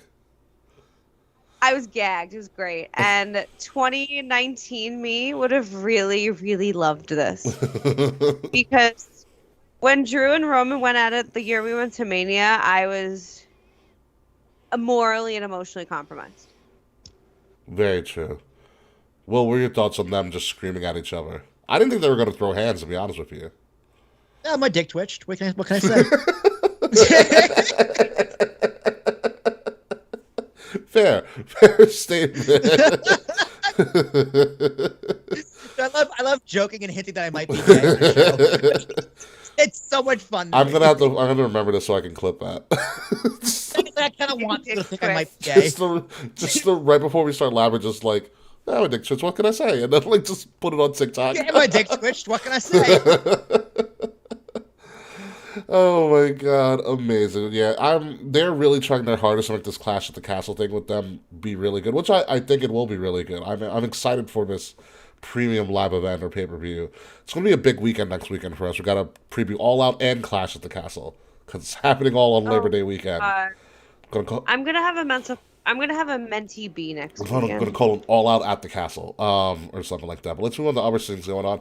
Ronda's arrested yet again. She's getting better. I like bad. I don't give a shit. Ronda. It's getting better. The past 2 weeks have been better. Yeah, I think this is more of her like authentic self. It's better. I just hate her. That's fine. That's fine. I get it. That's okay. I understand. Yeah, I get it. I was focusing more on cleaning the oven than I was Ronda Rousey. That's fair. There's a lot going on in the world, and there's better things on wrestling to watch. There's only so much your brain can attend to, and Ronda is not one of them. Not really for me either, but she's getting there. She's getting there. No, she's getting there. This is the character. She's making her way back. It's the character she should have been from the jump. You know. Yes. The biggest news coming out of, speaking of pale people and Sheamus, look, it's Sheamus right here. That Fatal 5-Way, great match. It was wonderful. They were in Montreal. Sami Zayn, baby, dude. They was in Montreal. They made Sami Zayn look like $1 million. He is $1 million. $1 million loonies. And 2 million toonies. Yeah, they should have given him his old music. I mean, he has enough of his old music, but I mean, it's Sammy in Montreal. He's always going to get a pop. What I enjoyed myself, particularly was, did you see the backstage segment between him and Roman? Kevin? Oh, it was so funny. It was so good. Jay Uso called? Yeah. Or was it Jimmy? It was Jimmy. He's like, oh yeah, they're stuck at the border. I'll tell him. Dude, I just love that Uso is like the N-word for Sami Zayn. I love it. I love it. Like, Sami Zayn feels like he's saying the N-word when he says Us. It's probably his motivation, to be honest with you. It probably is. But the big thing here is that Sheamus wins, and picture this, Kay Murphy, at Clash at the Castle for the Intercontinental Championship. It is Sheamus versus Gunther. Europe. Hell yeah, in dude. Europe, by the way. This is the least American thing I've ever heard. I love it. Dude, it's gonna be a great card. I'm like, when I realized that Sheamus was gonna face Gunther in the UK for the Intercontinental Championship, I thought to myself, oh my god, they're gonna kill each other. And it's next week, right? It's next week, yeah. Dude, I hope they do this every year. They go to Saudi once a quarter, right? They can go to UK. I think, to be honest with you, I think they need to pander to the UK fans a little bit more. And I think giving them a premium pay-per-view like this. Court them, dude. Good. Listen, if you're going to give NXT Europe, and I think that's how you create a little bit more value in NXT Europe and UK, bring your main roster superstars over there once a year. Put on a premium live event there. Yeah, dude, start getting the rights to those buildings so AEW can't take them. Watch AEW does like waddle at the Wembley. That'd be so fucking nuts. They lock AEW out of Europe. Like, dude, put it this way: if the Jaguars ever play in London, that London game football Which game, they usually do. AEW should go over there the same week and have a Dynamite there and a Rampage. That's a lot of maneuvering. I doubt they'll be able to I mean, work. the cons are there already, dude. Might as well.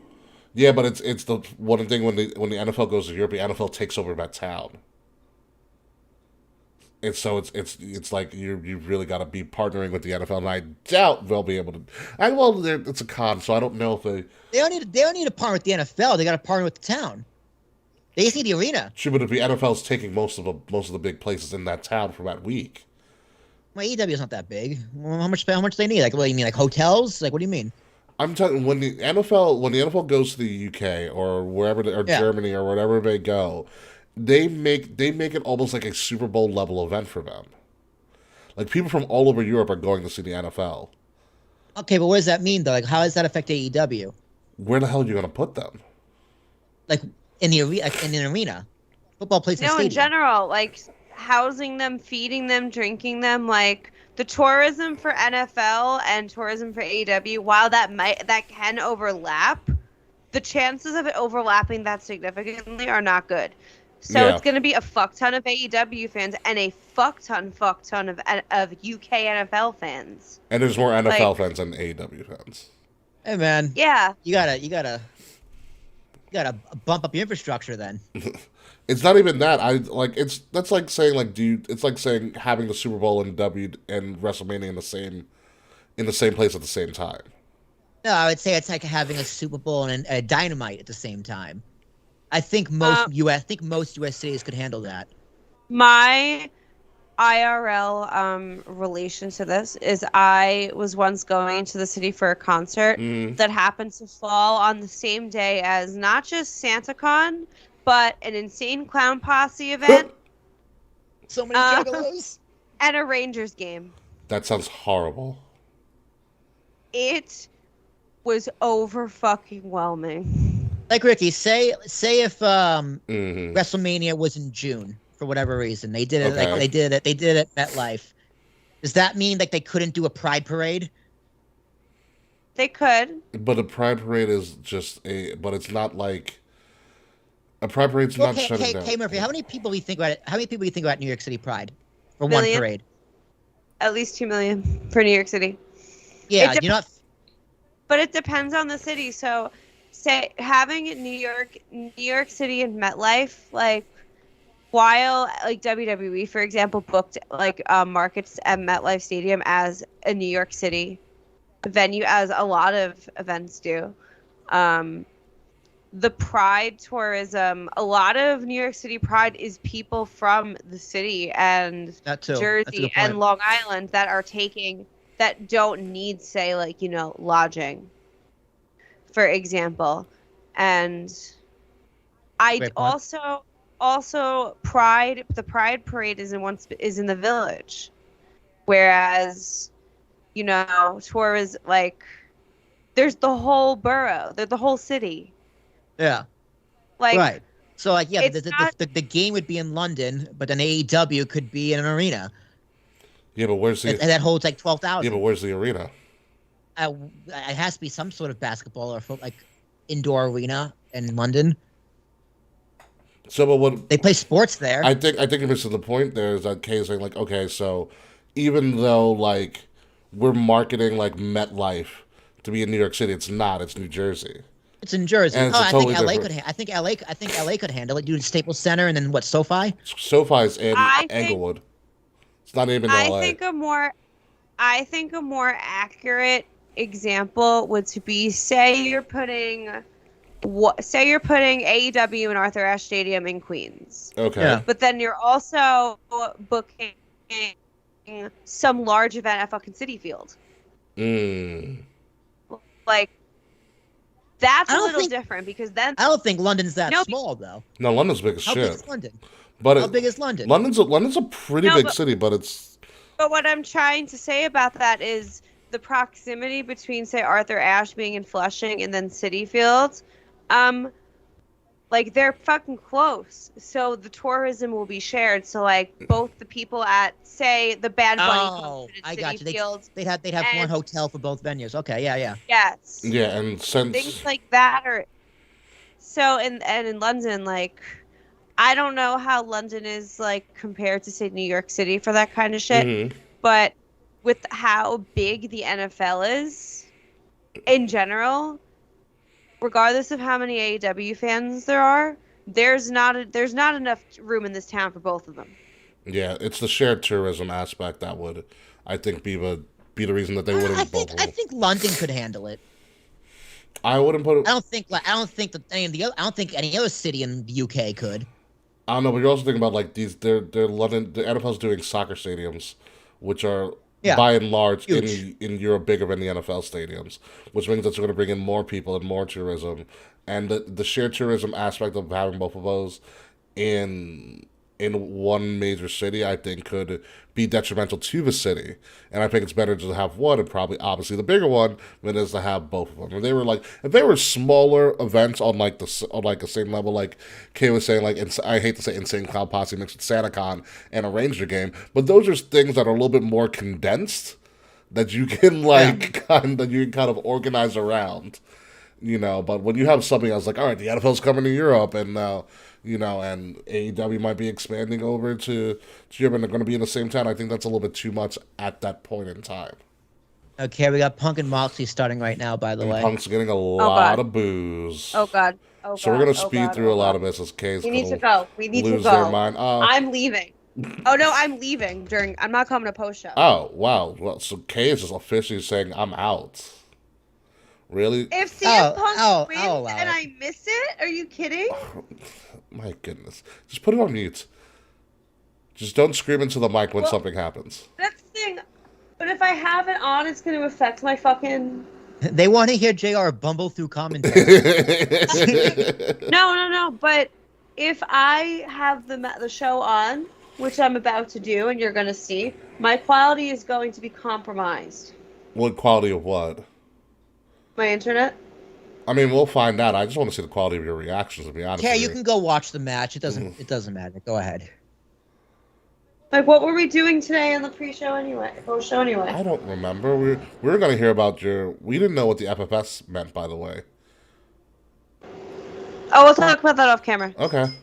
Fair enough. But just let us know when you're leaving. But until then, Will, do you want to talk about how Liv's going to die? I mean, we're not going to talk about this so much on this week's show, but Liv's going to die. Yeah. Probably. I don't see why not. I mean, they're not really booking her too well, man, like at all. Yeah, Liv is not Punk is wearing pants. This is not a good sign. He's probably losing. I think he's winning. Sorry. Dude, I just needed to share. If Punk wins, turns heel, MJF comes back as a mega baby face, dude. It'd be brilliant. Dude, I think for some reason it would work.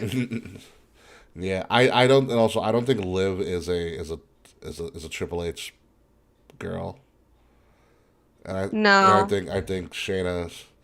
It's time for Shayna. You know what it is? Triple H finds her cute, and Stephanie's just like, yeah. I kind of feel bad for her though. I do, but like Shayna. Could you fucking imagine though? Like, you have your dream job and your dream company, and you finally get to be at the top of your company, but only to find out that everyone thinks you're a fucking joke. Hey man, That's so that money helps. the money does help. You're right. Hey man, she used to work at Hooters. It can't be worse than that. It's an upgrade. Shout out to Hooters, by the way. Hooters, great wings. Shout out to Hooters, man. You're doing a Lord's work. But listen, the money right now is in Shayna and Ronda, and I'm all for that when that happens. Let's talk about this. This is a down point for me in SmackDown, which is funny because I'm mentioning Hit Row and their rap performance. Well, I'm so happy they're back. I am happy they're back. I didn't like the rap performance myself. Was this on Hulu SmackDown for you, Will, or did you watch SmackDown? No, Hulu SmackDown is all SmackDown. It's the full show. It's the full show. So you watched this Um, rap performance, right? Yeah, I did. Now it's just like, wow, you guys totally got brought back so you can't sue the company. I didn't I think it think was. like if Vince, if you know, Vicky, we were talking about last week, if Vince used corporate money like in the past 2 years, some of those release cases could have like an actual case Yeah. in suing the company. I think they're realizing that like, fuck, we got to bring some of these guys back. At least we have to make an offer. Mm-hmm. So Yo, I don't- Punk I don't- lost. Punk lost. That was quick. Yeah. He looks hurt. Again, wow. And as Mox was pinning him, he was flipping off the camera. Who? Punk was flipping off the camera? No, Mox was. Mox, as he's pinning Punk, is just So how long did this match go? I got it on maybe a minute or two after Will told me it was on.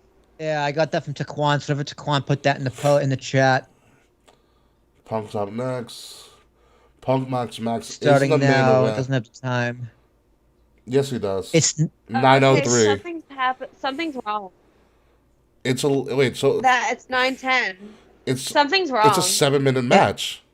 and it wasn't the main event. Yeah, Something's Well, wrong. it's essentially a What squash. the What is happening in AEW? The fuck is going on in AEW? All right. Now Mox has a steel chair, He's wasting time.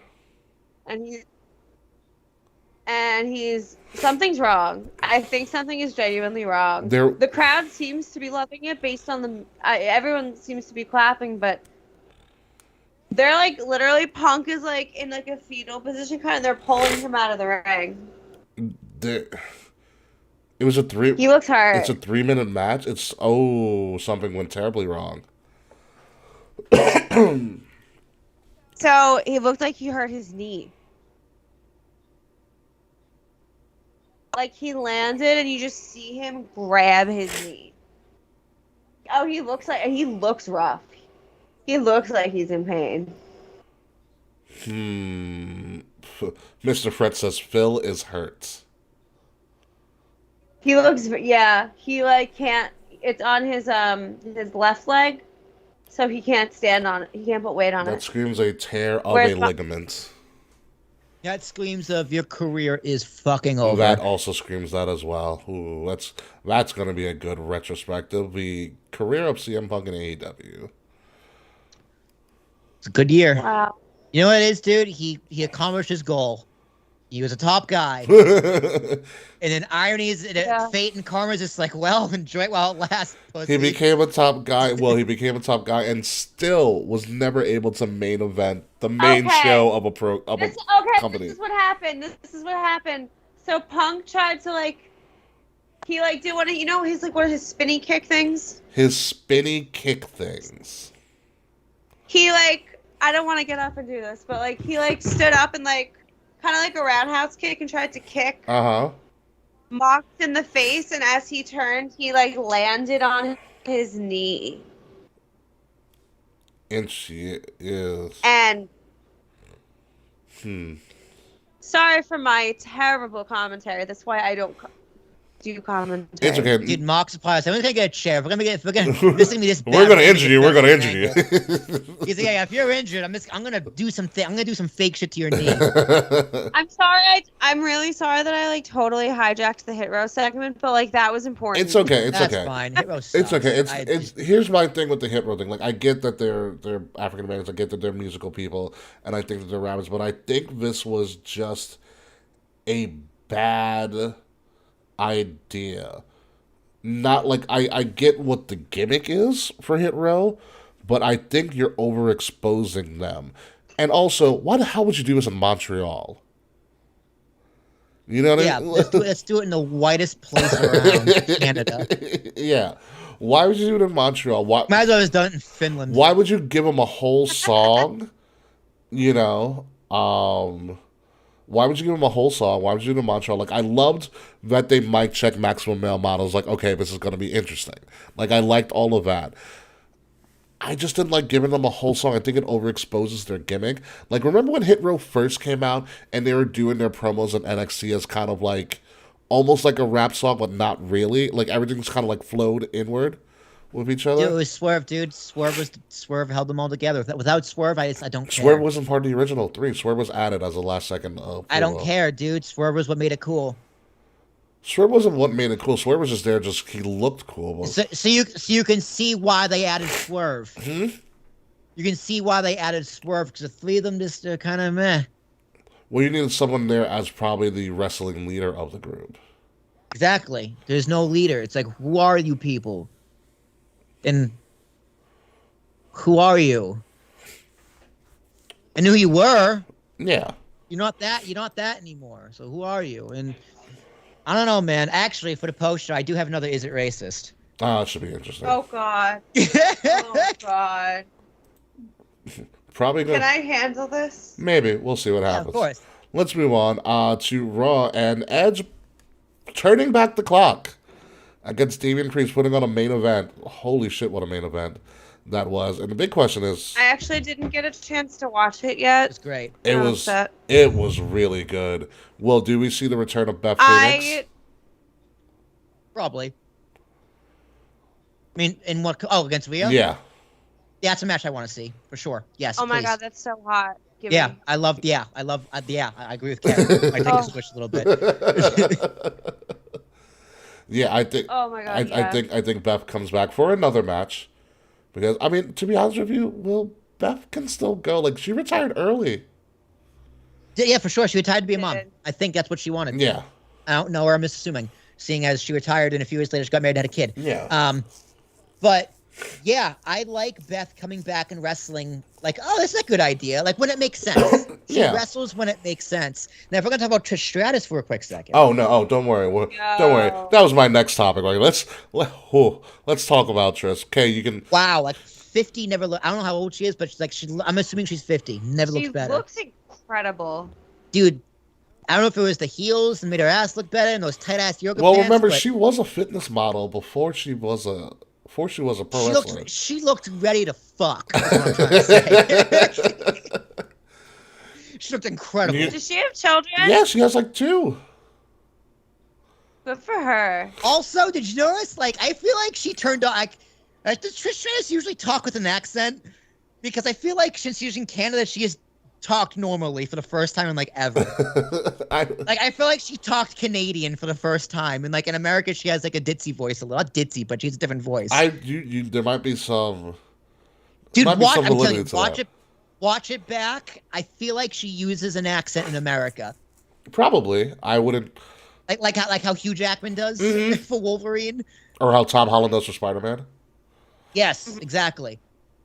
I feel like Trish Stratus does Or that. And Benedict she's in Canada, she's Cumberbatch. like, oh, I can finally speak normal. Or Benedict Cumberbatch for Doctor Strange. Yeah, dude, I don't know what it is about British and Australian people. They do American accents better than Nail American it. accents. It's Nail it. incredible. I hear them talk. I'm like, who the fuck are you?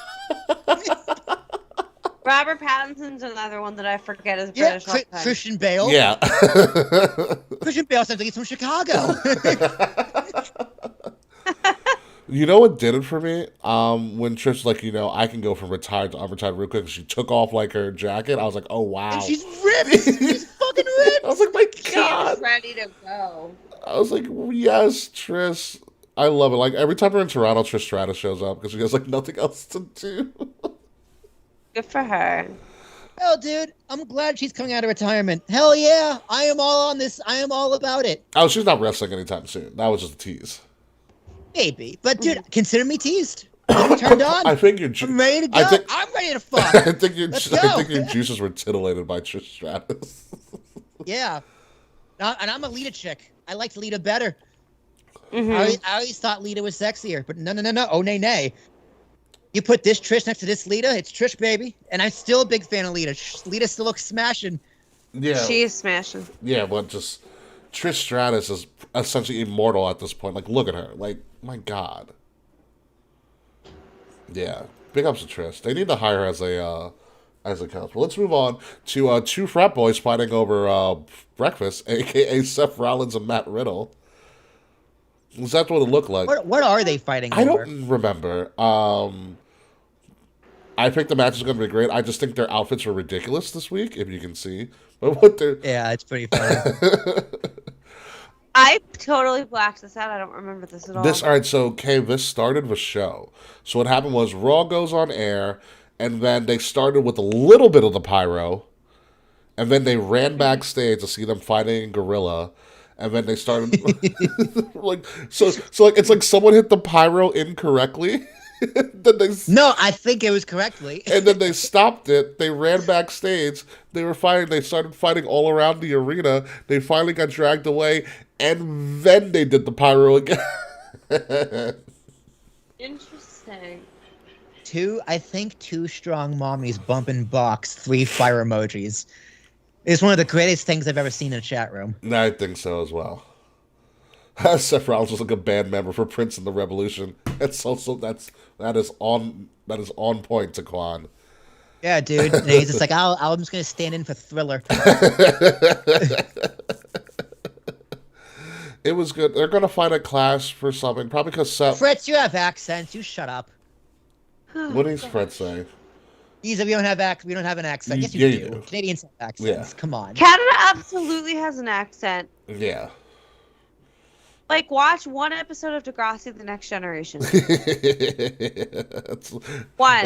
That's why I don't respect Drake. That's why you don't respect your. Listen. How are you? How are you the last person in a school where no, like how? This is me talking to Jimmy Wheelchair, as I'll call him. How are you the last person in a school when there's been an active shooter as an African American?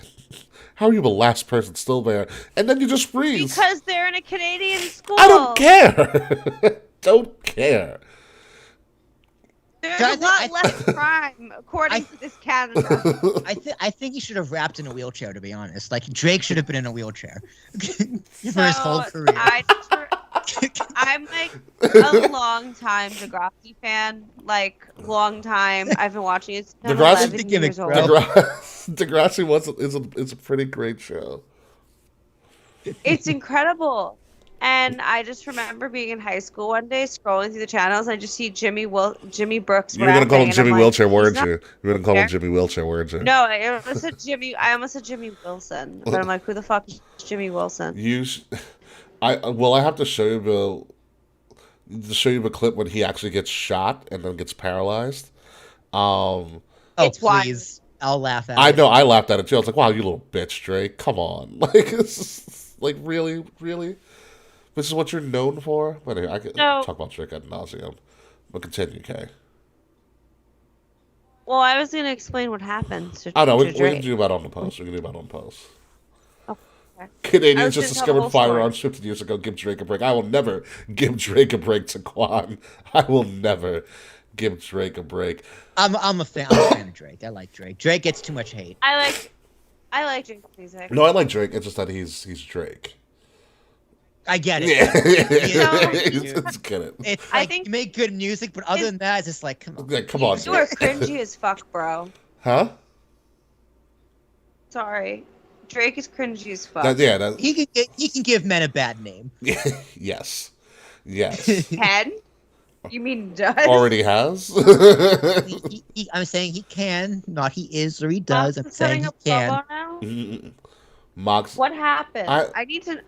mute yourself and report to us later. All right, let's talk about the return of KO. KO is so Triple H. He brought back his duct tape KO original shirt. Give Drake a break. Not giving Drake a break. Leave Britney alone. All right, we were almost done. Let's talk about. No, let's keep going. No, I know. No, post show. I think of everybody benefiting from Triple H being in charge is Kevin Owens. And this is what Kevin wanted his entire life, it looks like. Dude, Donovan Dijak's backstage going, come on, no whammies, no whammies, no whammies. Feast my eyes, feast my eyes, feast my eyes. KO looks like... He's living a dream right now again. He looks happy again. Yeah. Yeah. He looks like he doesn't regret his decision. You know what it is? It's like, remember when he was the surprise at NXT? Yeah, that At KO War spot, Games? Yeah. Yeah. And he was, Dude, it's the old T-shirt. yeah. It's the old T-shirt. It's the old everything. T-shirt. Yeah. It's kind of weird to see him complain though. It's like, bro, you just main evented WrestleMania with Stone Cold Steve Austin. You can shut the fuck up real quick. Hello. All right, Hello. Kay, you're back. What do you have to report? Oh my God, Dolph Ziggler's brother is gonna be on Rampage. Wow, that's I should mute you right now, Kay. If that's what you're gonna report. If we bring you back to say Dolph Ziggler's brother's gonna be on Rampage, get the fuck out of here. Saquon, you're up next.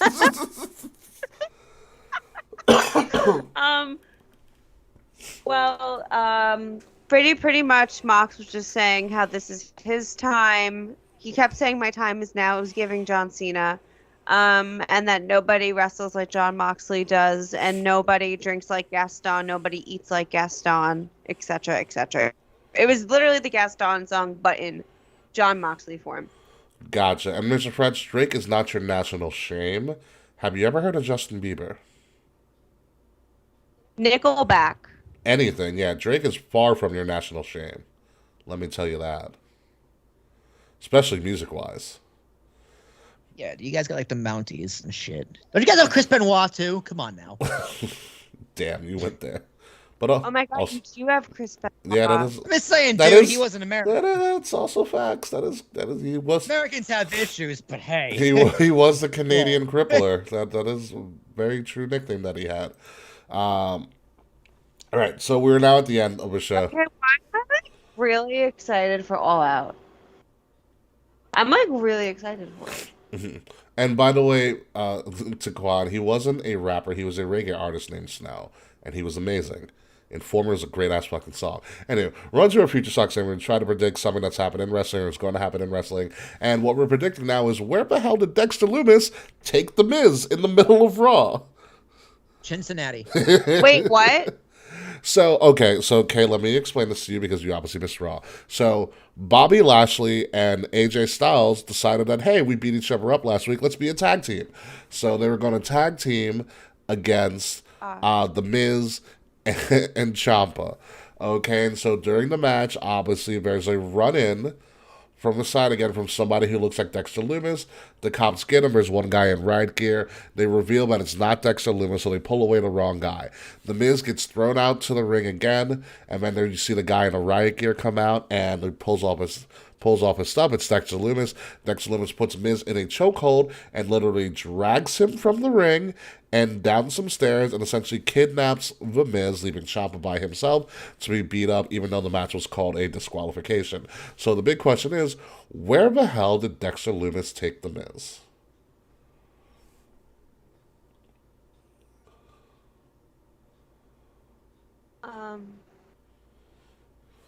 Wrong answers only, if that helps you lighten up the mood. I know. Dexter Lumis took the Miz to Margaritaville. That's a good answer. No, that's a pretty good answer. That's hard to beat. Well, where did Dexter take the Miz? Shit. God damn it, Kay. Margaritaville. That was what my soul told me to say was Margaritaville. It's the first thing that came to mind. You know what? He's taken him to an Oakland A's game. Probably got prime seating. Tickets Timely reference. Dexter Lumis took the Miz. So WWF New York. to Good the job, zoo. Mr. Freds. A Morbius. WWF New York. It's a great restaurant. A Morbius screening. The zoo. Dexter Lumis took The Miz to a Nickelback concert. Dexter Lumis. Wow, yeah, I thought that was going to hit a little bit more. Brought him to AEW.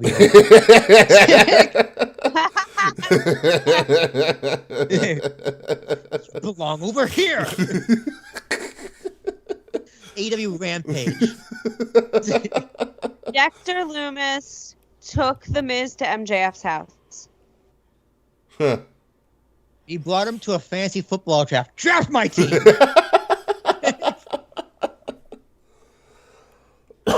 Dexter Lumis brought the Miz to jury duty. That's a good one. That jury did be pretty good. That's a You just got served, bitch. The MK Murphy, you're 2 for 2. Yeah, over that's there. a good one. Jury duty is good. What did it say? Mr. Fred says Dexter. Bringing him in for Mar-a-Lago questioning.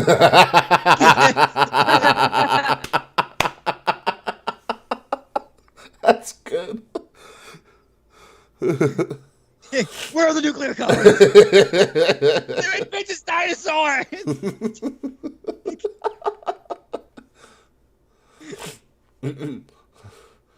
Hey, you we not, have you fun not here. shit on Imagine Dragons. They're a good band. Dexter took Vince to Ripley's aquarium and threw him in the exotic fish tank. Imagine Dragons is the band to shit on now. He's not wrong, dude. Taquan right again. Well, yeah, Imagine Dragons get shit on a lot. Yeah, dude, fuck Imagine Dragons. They're way worse than Nickelback. I don't know about that. Nickelback was fun to shit on, but at least their music was good. I like Imagine Dragons music. They're alright. Nickelback's old music was pretty good. Imagine Dragons, I know one song by them. I could not care less about them. Dexter Lumis took The Miz to. Fuck, I had one too. I was gonna say. I still like Margarita. I like Margarita. I like the Mar-a-Lago questioning. Dexter Lumis took The Miz to the January 6 hearings. Dexter Lumis took The Miz back to Woodstock '99 after seeing the documentary.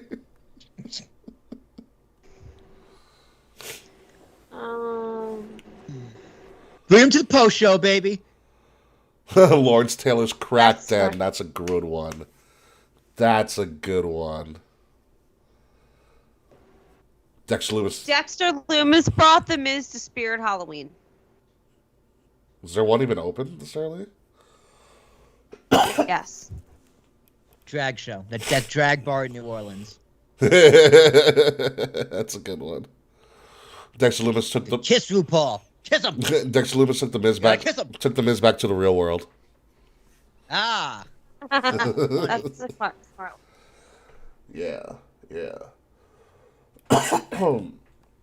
But I mean, we can go on and on. But Dexter Lumis is making waves all over, and apparently he's making waves back on NXT again too, as well. Yes, I hear Index was briefly reunited. I watched the clip and I cried. I have never been more emotionally hurt by wrestling in a shorter amount of time. Is Index your Macho Man and Randy? I mean, your I Macho think Man so. and Elizabeth. My fault. Sorry. Macho Man is I Randy think Savage. so. Man and Randy. Now that would be a sexy.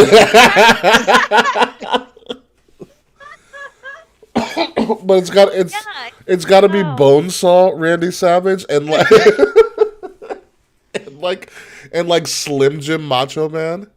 NWO Savage.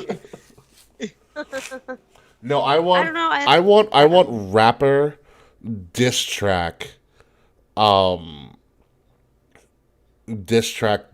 Hogan Randy Savage. Oh, goodness. Oh, Yankees not play tonight? No, I think they have off.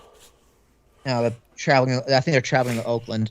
That's right, where the Miz is gonna be. Yeah, dude. Just what the Yankees need: a day off and play Oakland. Yeah, right. Anyway, folks, so I think that's all we have for this week. Fucking. Stay tuned for Is It Racist? Yeah, right. But yeah, Oh, no. gosh. So next week is going to be a big week for us, obviously, because we have to talk about All Out, and we have to talk about Clash at the Castle because they're all both happening on the same weekend, Labor Slay weekend, as we like to call it these days. But also, we're going to be streaming on a bunch more platforms next week. Hopefully, for everybody's liking, including one affiliated with our overseer, Wrestle Addict Radio. So stay tuned for that stuff. So we're going to be on Twitter, Twitch, YouTube, and possibly YouTube twice with Wrestle Addict Radio's feed in there as well. So that is going to be a very, very fun time just for us to be seen on more avenues. So it's going to be cool. So with that being said, Will Tershock, take us away, sir.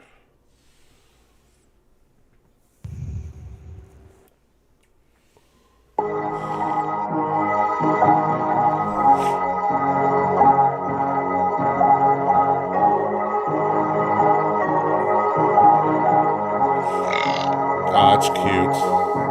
Yep. Ladies and gentlemen, you've been listening to Kings of the Rings podcast, episode number 305, Baby Wrestling. And oh, baby, what a time it is to be a wrestling fan, unless you are a fan of CM Punk and squash matches. Probably not a fan right now. I am your host, King Ricky Rose, 5-man Ambassador Biggs, across all social media outlets, BIGZ, Ambassador Biggs, Kings of the Rings podcast at KOTR _podcast on Facebook, on Twitter, on Instagram, on Discord, on YouTube, on Twitch. Like, share, subscribe, leave us 5-star reviews wherever you listen to your podcast, and listen to us each and every week by subscribing to Wrestle Addict Radio, the cure for the common wrestling podcast.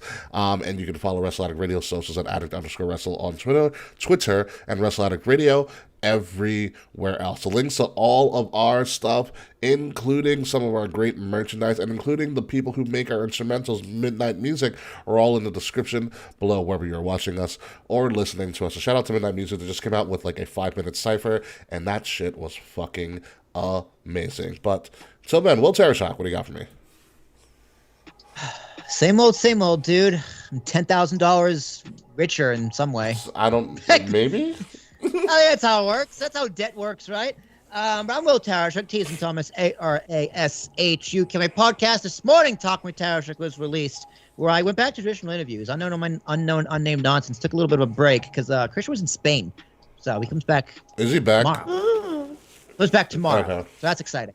But I interviewed a musician by the name of Moxie Ann, really cool girl from LA.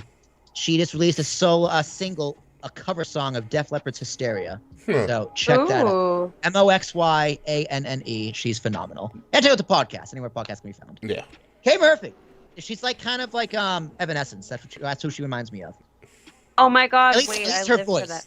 At least her voice. So, speaking of Evanescence, did you know that "Bring Me to Life" is #1 on iTunes for the first time in 19 years? Why is it #1? How'd that happen? I think it's trending again. But why? Cool.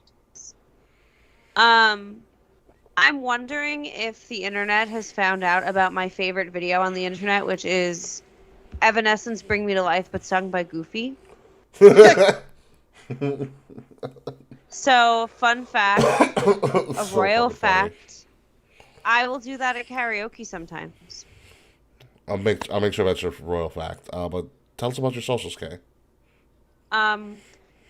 Also, I'm going to see My Chemical Romance on Saturday. So you can find me crying across all social media this weekend at the K Murphy, TheKae Murphy. And I don't think I'm going to come back alive from this show. Well, Kay, we're going to need you to come back because, quite frankly, like, we need your tears because we're in a fucking drought and we need some water and condensation or something. We are in a drought. Yeah, like literally, like the leaves have started changing and like outside of my apartment. I'm like, wait a minute. Same. It's August. Why are we that much out of water that the leaves are just like, fuck it, we're just going to go now. We're just going to die. Yep. Anywho, folks, when we come back next week, it's going to be a fucking massive super show. We're going to talk about All Out. We're going to talk about Clash at the Castle. 2 major events going on for two of pro wrestling's biggest companies. So until then, folks, goodbye, good night. We will see you again soon, especially if you're staying with us for the post show. And oh yeah, what's that thing? It's on the tip of my tongue. Oh, fuck you, Slack. Yeah, Slack. Yeah. Fucking asshole. Bastard. Thanks for listening. Yeah, thanks for listening, guys. We will see you in a second. All right, let me check the audio. Oh, let me stop recording. Audio. So I just totally, I was cooking probably. I totally forgot to do tweets. So whatever. This is the tweets you guys are going to see right now. This is the tip of the crown. Tweets.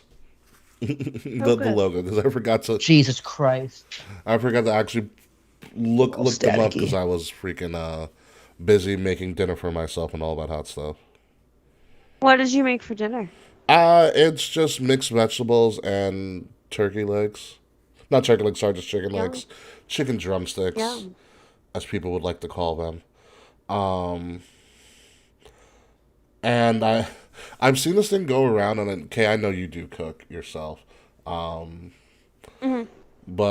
apparently there's this weird argument about like garlic and onion powder. Like I'm of the mind that garlic and onion powder go on everything. I agree. Yeah. But apparently there are people who oppose such a thing. That's weird. I also put garlic salt in most things. Interesting. So it's a... I do too. You guys can hear me, right? Yeah, I switched over to my headset so I can transfer the audio over. that works for me. Okay. So Taquan says, speaking of My Chemical Romance and people doing random shit, we got fucking Gerard Way writing comics for DC. That is interesting. Who's Yeah. Gerard Way? The singer of My Chemical Romance. Oh, cool. Yeah, he wrote the Umbrella Academy That was and him? Doom Patrol. Huh. Yeah. And Taquan also says, I tried falafel today. Oh, you're in college. You're trying new things. I'm so proud of you, Taquan. Oh, look at you. Yo, falafel's so good. Be careful, though. Next thing you know, you'll be eating out.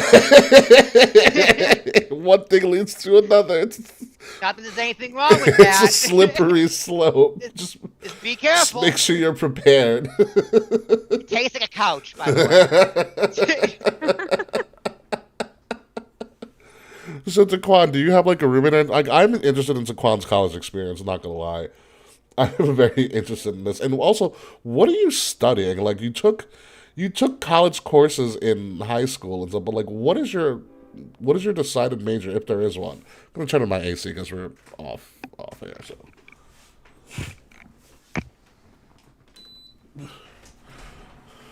But I do want to know what like his thing is. Seasoning salt on the fries. Ooh, Oh yeah, that's there is an idea. well yeah, little Ricky, do we have trivia tonight? you want to learn about the fucking Kardashians? No. No. And I am not revealing Disney trivia because that is tomorrow, and that is Ugh, looking I to be can't a wait for huge Disney trivia. deal. Like bigger than the pro wrestling trivia we did. I will tell you, we'll have So I some have a fun post- ones because after Disney trivia next week, I have to do Nickelodeon trivia. Oh, fuck yeah. So for the next couple of weeks here, it's going to be fun. It's like, it goes Disney, Nickelodeon, Schitt's Creek, The Office, Seinfeld. Yes. I will do okay on all of them except Seinfeld. I've never seen Seinfeld or Schitt's Creek or The Office. Schitt's Creek is Schitt's Creek, amazing. I love Schitt's Creek. Incredible. Okay, so Taquan says, I have a roommate. I'm studying multimedia studies, which is film, TV, animation, gaming, etc. Essentially all my nerd interests wrapped together. Taquan, do you want to be Taquan, do you want to be an intern on our show? Will runs a Better than podcast. Slack. Will runs a podcasting company called Ambiguous Podcast Solutions. Well, you might need his services. What does he do? He's studying multimedia studies, which is film, TV, animation, gaming, etc.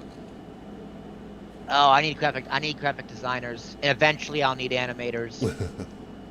Well, Dude, if I can afford you, I'll do it. But I don't know if I can afford you, to be straight up. But if you need internship credit, I can probably get you that. I have plenty of stuff for you to animate and work on. yeah. I'm surprised. Well, I'm surprised you're in on a Wednesday, but I'm just like, wait, it's like move-in day for a lot of people around college. Mm-hmm.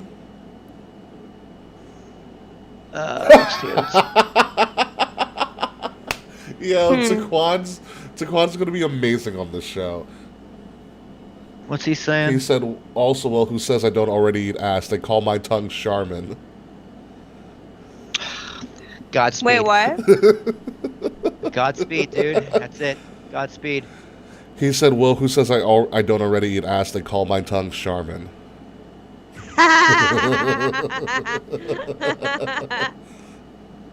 I'm dead. We're just gonna have to dedicate a whole episode to the life and times of Taquan. I like that. All right, Taquan, you better be following us on all of our socials. Like, I want to be your friend. I'm very interested in just this life that we're living. Oh my god. So yeah, no trivia tonight, unfortunately. Like I said, unless you want to learn about the Kardashians. I don't. I figured you wouldn't. And it sucks that you won't be around, So, Kay, because you won't be able to win that. why? Well, because you wanted the chip. What? You wanted the chip cup? Well, you broke up, so I heard none of what you Oh, said. you wanted the cup from Beauty and the Beast, Chip. The cup is cute. Yeah. We're giving that away.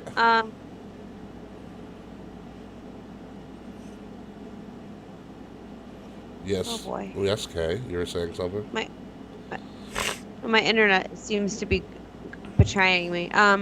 But what I was going to say was, in the interest of full disclosure, before the show started, I ate an edible. Oh, congratulations. And it's kicking in now. Well, that's nice. So. Will, we So- can play your game, Will, whatever it was. Hang on. Are you uploading the audio again? Oh. Oh, it's still Is it transferring racist? over. Yeah, we're gonna play Racist. Mhm. This one isn't actually. I don't know if this is bad. This might be worse than the other one. I remember what the Um, last one was. Oh. The last one was a black person doing blackface. Oh, okay, yeah, that was colorism. Color, sure. I call it racism, but whatever.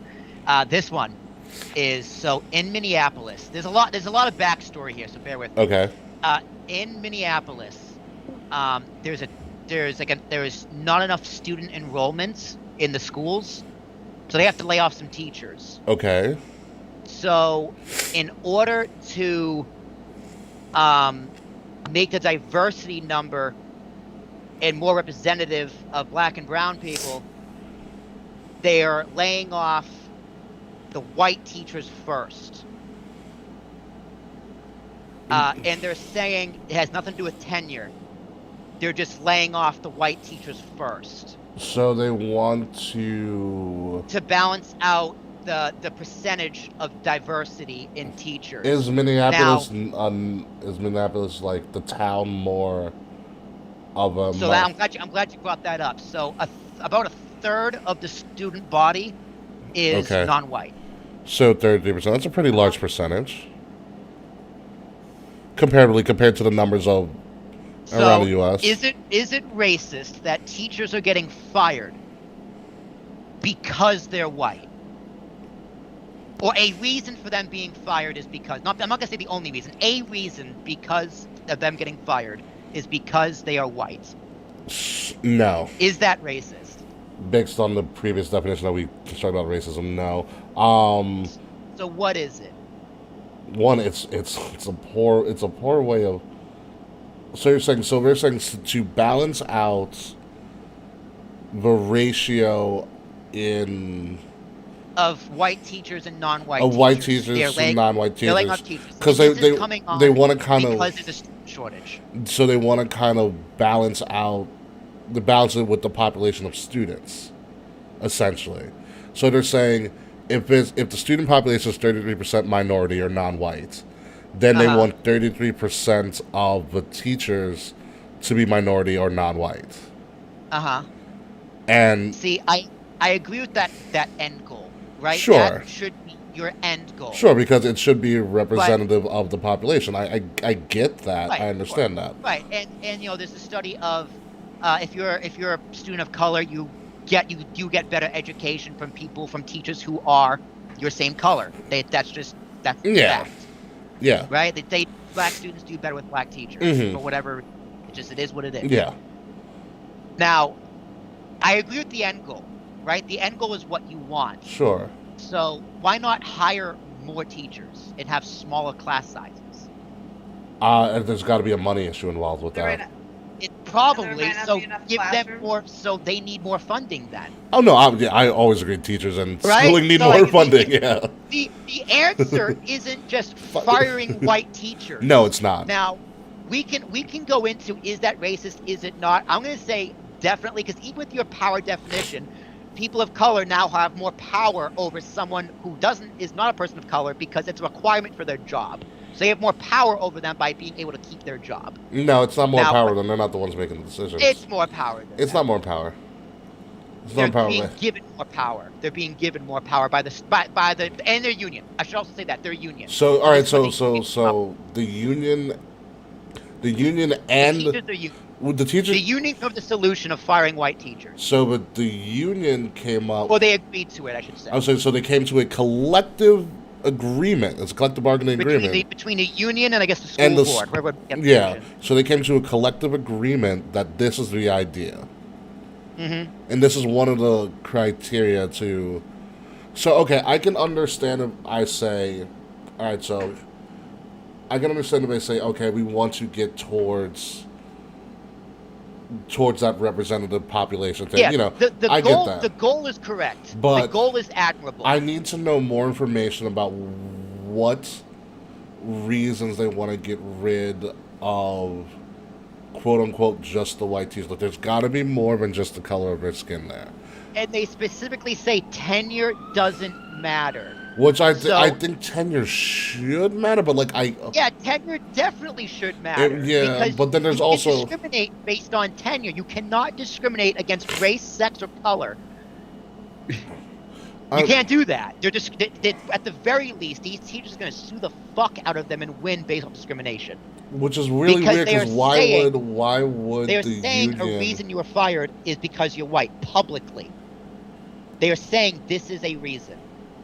And they said they wanted to get rid of people. It can't be like, let's say they want to see like, okay, we have an abundance of white teachers. Okay, Yeah. essentially, we have an abundance of white teachers, and we have a low population. We have a lower than normal student population, and it's misrepresenting the class. The number of teachers we have are misrepresenting the dynamics or the diversity of the student population. We kind of want to get to a point where it's similar. I think we're all in agreement on that. Now, if you have an abundance, if you have an abundance, and you have, so like somebody's going to get fired regardless.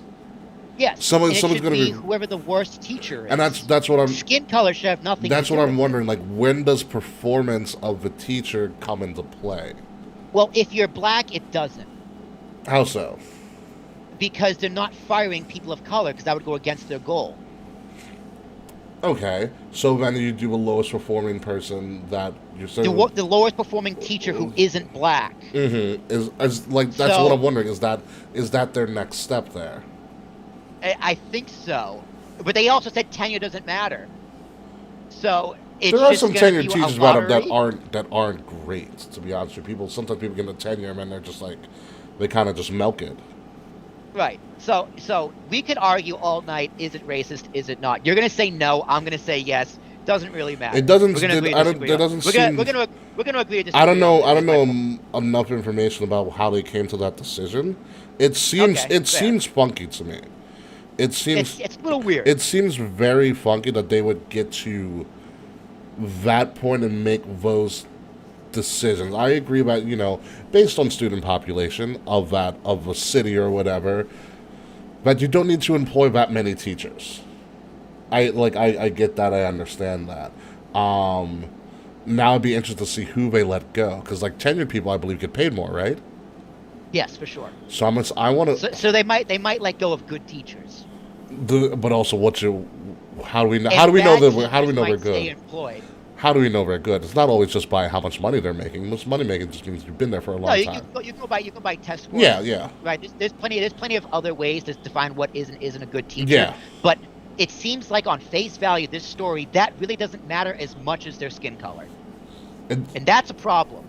That's just generally a problem. I, So my follow-up I believe point- it is a problem. Yes, I don't believe it's inherently racist though. But continue. Fine. It's a problem. Yeah. We can agree it's a problem. Yeah. So what does that do to race relations in America, and how many white supremacists does this create? Because you're gonna create resentment towards black people for this. You can represent towards black people by watching the NFL or the NBA. White people are mad at that. Been mad at that for years. Come on. Man, can you remember the time they first saw a black guy dunk? They're probably like, "Fuck that black guy." Probably. Okay. Yeah, but look at them now. But at least the NBA, it's based off of talent. Like, I don't think the NBA... Like, what if the NBA was just like, we need more white people? The NBA does need more white people. That's why they went to Europe. Yeah, the NBA does need more White white people. people, sure. But if they're not good enough, they're not going to make it. Yeah, no, the NBA has truly succeeded in becoming a global sport. Should you sign less black people so more white people can be in the NBA? No, I believe it. Your talent. No, of course not. Your That's talent. fucking Yeah, ridiculous. your talent should supersede. That's ridiculous. But I don't think So why is not I don't being know critiqued? this one incident is going to create a massive uprising of things that have already been there for the long haul anyways. No, okay, massive. No, it won't cause riots or burn things down or You know, make it won't. murders You know, happen. like it won't. But it doesn't make race relations any better. It doesn't bring us any closer together. It divides us apart further, if even just by a little bit. It's not a good thing. I think it's on a micro level, though. I don't think it'll hit a macro. I don't think it'll hit a macro thing. It might make relations in that specific area not so great, but I don't. A few segments on Tucker, and this thing can really go off. Well, Tucker incites riots anyway, and Tucker should be in jail. Saquon is such an ass. He goes, every time I see that Serena Williams hit that tennis ball, my blood just boils in racial anguish. Yeah, like racist, not racist, discrimination, whatever. You shouldn't be fired I believe it's a or discriminatory hired from practice. your job, It's especially teaching, for being a color. It is a discriminatory practice. I don't think it is inherently racial. It is a discriminatory practice. That I will agree with you on, and I think there is an argument there. But that's why I'm so surprised that you're saying it was a collective agreement between the union and the school board. Yeah, no, that took me for a loop too. I was like, wow, you people really are crazy. Which makes me wonder. So you had people going, oh, I'm okay with having a higher chance of being fired, actually. If it means racial relations are better. If it means being equal to blacks, like, what? It boggles my mind because I'm like, can you really even go to court on that? Because, like, the people that they pay to lobby for them okayed this. So I don't know how much that stands in court. Yeah. That's a good point. Also, a reason for their doing this was for more racial equity, not equality, equity.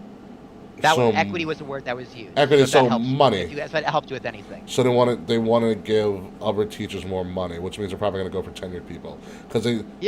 Maybe they're really just saying this because maybe they probably pay black teachers less. They're saying this they can just keep cheaper teachers on. They probably do pay a lot of the black teachers less. There probably is a gap there in what's being paid to who.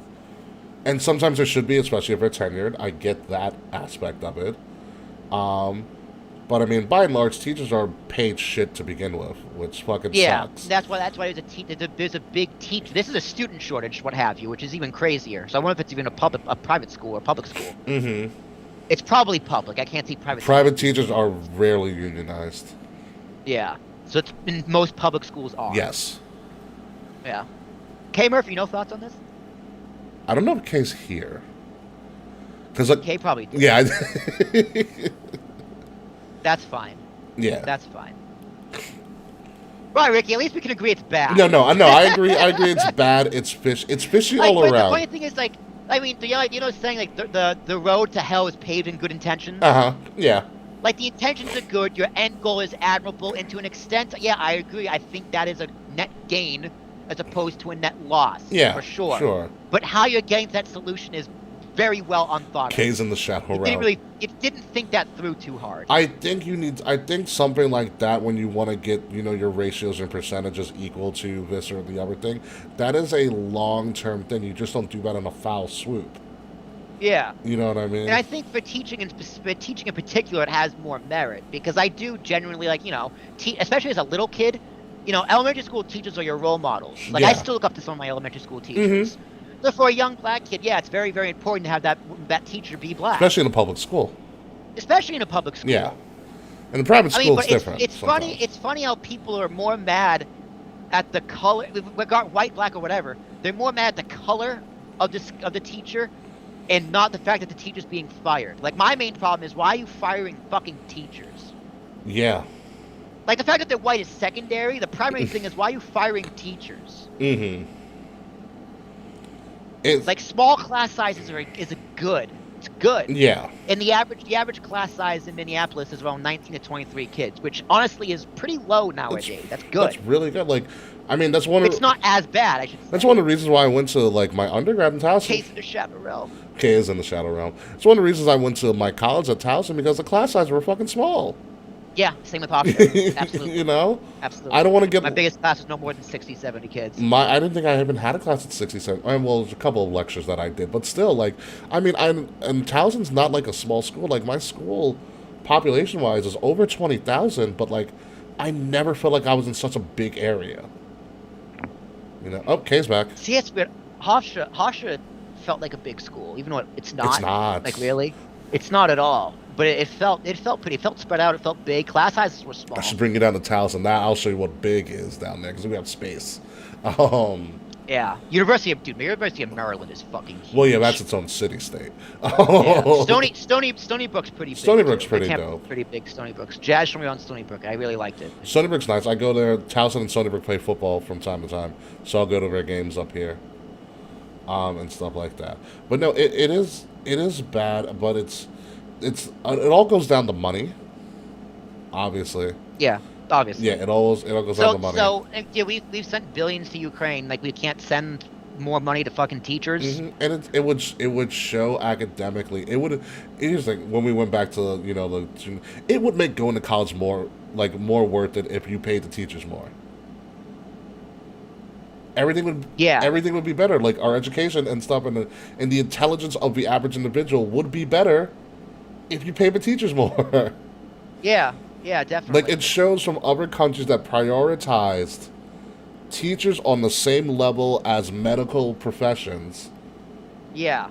How better Yeah, education of course. was. Like, Yeah, dude. Like. No, well, I mean, if you have an educated populace, you don't vote for Democrats or Republicans. That's what they're afraid of. you know, and what? Oh, you're gonna be on a mission now, Taquan. I totally forgot about that.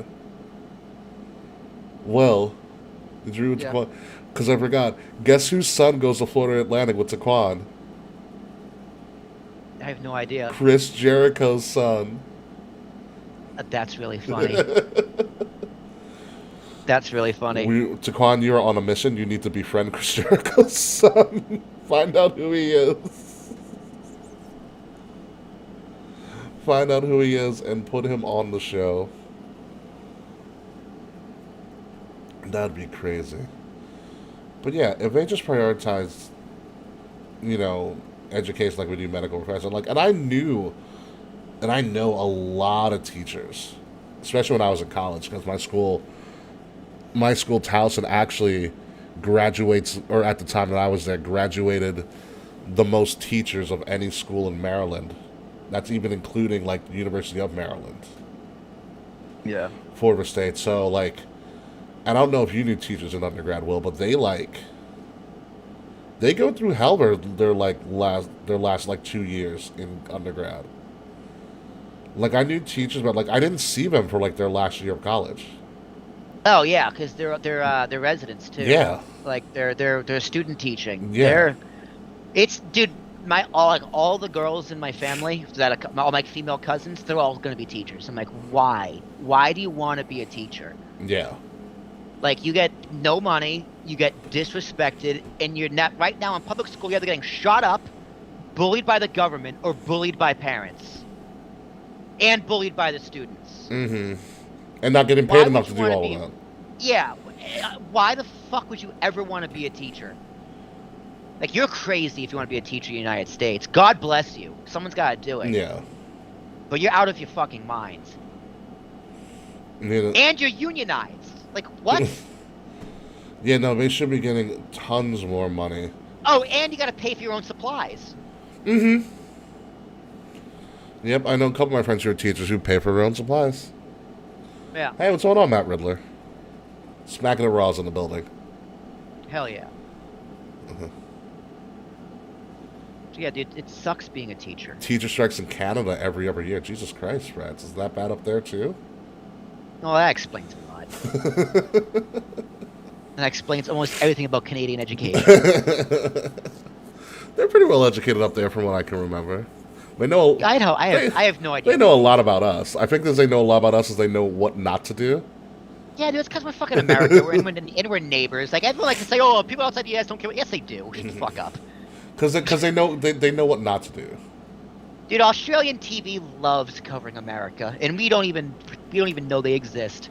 You know what I was watching? Sorry, Ritter. Sorry, Riddler. Sorry, Ritter. My bad.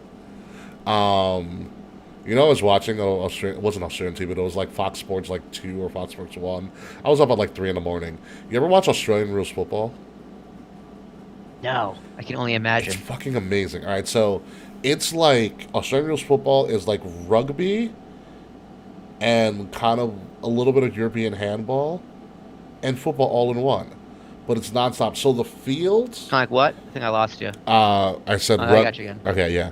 It's like rugby, American football, and European handball, a little bit all into one.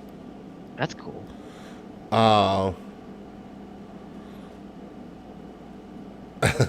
Yeah, and so the field is a circle. So Interesting. The stadium's a giant circle. And so it doesn't have the mashup like rugby has. So it's always constant motion. And it's hard for me to explain the rules, but it's compelling as fuck. If you look up like Aussie football or Australian rules football, it's a fun game to watch. I'd watch that over soccer or anything any day. You know, other sports are weird. Aussie rules football is one that I'd watch. I also watch Canadian Football League from time to time. CFL is pretty dope. Cricket? Cricket's a harder game than what people give it credit for.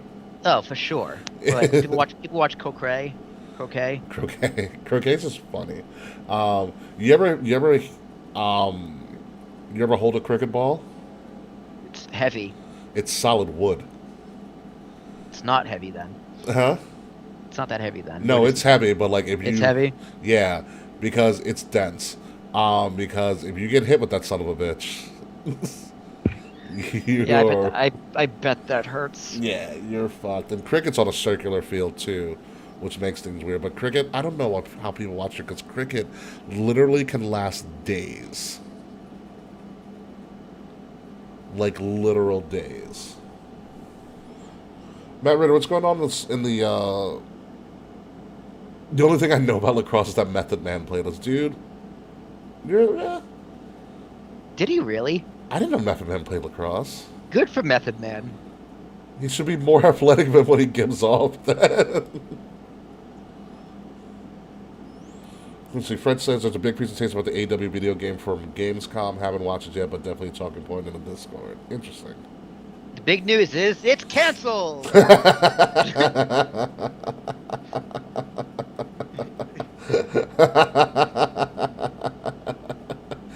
Could you imagine? Yeah, I could. THQ was like, yeah, no, fuck this. THQ was like, this is too bad for us. I'm going to ask what's going on in the world of Smacking It Raw. Have you guys figured out whether the gore of a spear is the same thing? By the way, they on Smacking It Raw, well, they were trying to figure out if the gore in the... Or Vinny. Remember Vin? Remember Vincent from Smacking It Raw? Of course. He tried to start the argument that the gore and the spear are two different things. They're not. Damn, dude, I have 11th pick in my fantasy football draft. That sucks. Out of 14. Ooh, is it Snake or is it just the same? It's Snake. It's okay, Snake. so you'll be fine. Yeah, I mean, that's not great. I had 3 last year. That was exciting. And let me tell you, I'm not getting Derrick Henry, that's for sure. I wouldn't get Derrick Henry either. I think I'm gonna get quarterback round 3 and really throw everybody off. Who's best quarterback? Oh, Josh Allen for sure. Josh Allen's the number 1 right now. Because Josh Allen's nasty. I love Josh Allen. He'll be available in the 3rd round. Josh Allen, yeah. Yeah, for sure. Maybe I'll push up the 4th round. Well, how many QBs do you start? Just 1, right? Just 1. Okay, yeah, he'll be available. 4th round, I'm gonna pick him up. Taquan says, tell me the difference between no DQ, no holds barred, hardcore, unsanctioned, extreme rules, and street fight. Well, other than unsanctioned, they're all the same. That's true. Because unsanctioned and kayfabe actually means something. Yeah. The gore is a spear and joint. Wait, Smacking It Raw, Matt Ritter, you guys are going live? Are you guys going live on like Twitch? Or where do you guys go live on? Pornhub, dude, you know this. Well, no, but like I think they're streaming live on other sites. I'm assuming Twitch and potentially YouTube. Because we weren't live on Pornhub. The video went on to Pornhub.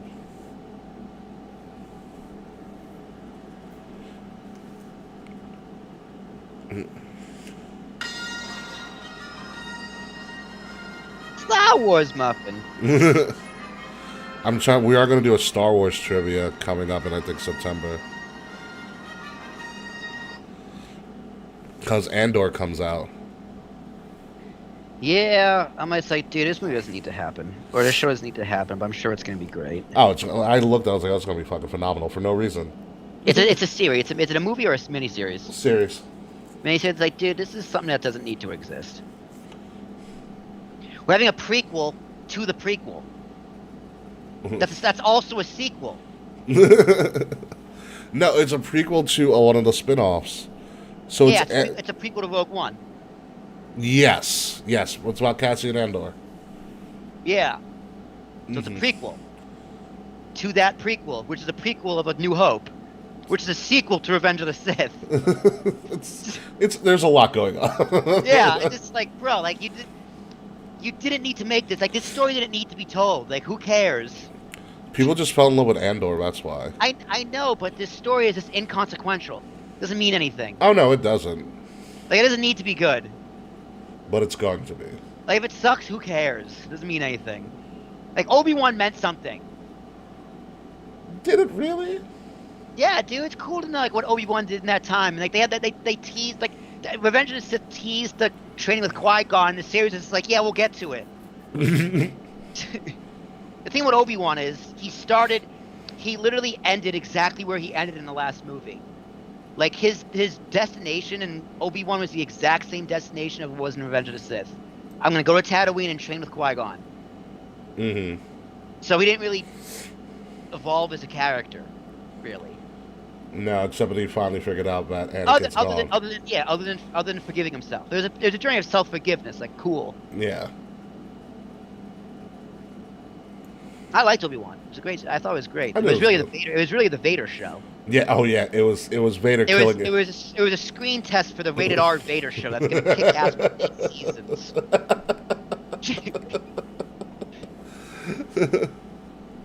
Just call it Vader. That's all you need to call it. Wow, Matt Ritter just blew my mind. He said theoretically Obi-Wan was a prequel to a sequel and is getting a sequel to that prequel of a sequel. Exactly. See, this movie has miniseries has no business existing. Mandalorian no stutter season. at all. Book of Boba Fett had no interest in Boba Fett. They said fuck Boba in the second half and became Mandalorian season 3. Exactly.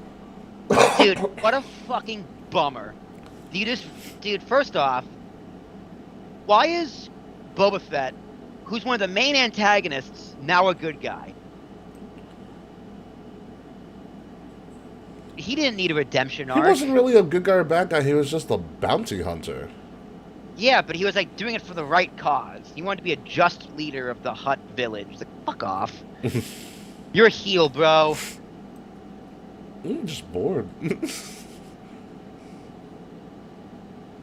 Tusken Raiders. I can't wait for Mando season 3 though. That should be interesting. Yeah, dude, it's gonna be awesome. Mando's the best. Dude. Now that they retconned Baby Yoda. Do you know why it's good? Because it's after everything that matters. And it's just like, oh, yes, this is a new story where things are familiar with sprinkled in here and there. It's not really that new of a story. It is. It's right after the Empire fell. It's like, okay, this is new territory. And the sequels are just like, wow, these movies are ass. Let's just pretend they don't exist. Mando, baby. No, I like. Although I like 7. I like 7. What, Force Awakens? Yeah, I like Force Awakens a lot. I was a big fan of 9. I liked Rise of Skywalker. I don't want to go into Rise of Skywalker. I should send you a 40-minute video essay explaining why you're wrong. I won't watch it. I'll be completely honest. I will not watch any of that. Speaking of which, where are you in Clone Wars? I'm still in season 3. Oh, okay. Towards the end of season 3. You got some time, so you're learning Dude, about. I just the past month I've just been watching Shippuden balls to the wall. It's just been straight plot. Now on a side quest, I'm just like, I don't want to watch it anymore. I started watching wrestling again. Shawn Michaels just lost his smile. Oh, did he?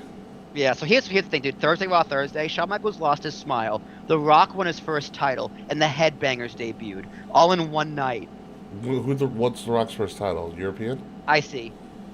Oh, this is when he starts He to won feud it- with He won it from Austin? Triple H. No. This is before Rocky die. Then he gets injured. Oh, okay. This is babyface Rock. Oh, but still happy to be there, Rock. Yeah, this is Rocky Maivia. Oh, okay. Sorry, we don't have Rocky die yet, okay. He didn't get injured. He hasn't been booed yet, but it's coming very soon. Does he still use that really shitty finisher? Yes. Ugh. The shoulder breaker? Although so how he won the title is like, he did a really bad sell job of like, I'm dead and just dead weight, and it just didn't look that great. And then he came back to life and rolled him up. He was like playing fish or whatever, playing dead, Oh, playing possum. playing possum, playing fish, flopping like a fish. He was playing possum, and he was like this dead weight, and then he just rolled him up. I love how Kay's thing is like giving us a look of like disdain. It's just like, why are you talking about this? Yeah, I think we officially lost Kay. Yeah, the final four is next. It's the In Your House. It's February 17th, 1997. Okay, so things are about Or to 16th. 16th, that's my birthday. 16th. My second 97. Alright, so things are about to get juicy. You're about to start rolling a little bit. Yeah, dude, a lot of things are going to start rolling. I'm very excited. Yeah. Oh, the Headbangers. What an underrated tag team. They were fun. Nah, dude, they were perfectly rated. Owen Hart took the IC title off the Rock. Interesting. Good old Owen. This AEW game doesn't look too bad. I don't know, but wrestlers are too bulky for me. It reminds me of... What was an older WWE game where like all the superstars were like jacked up?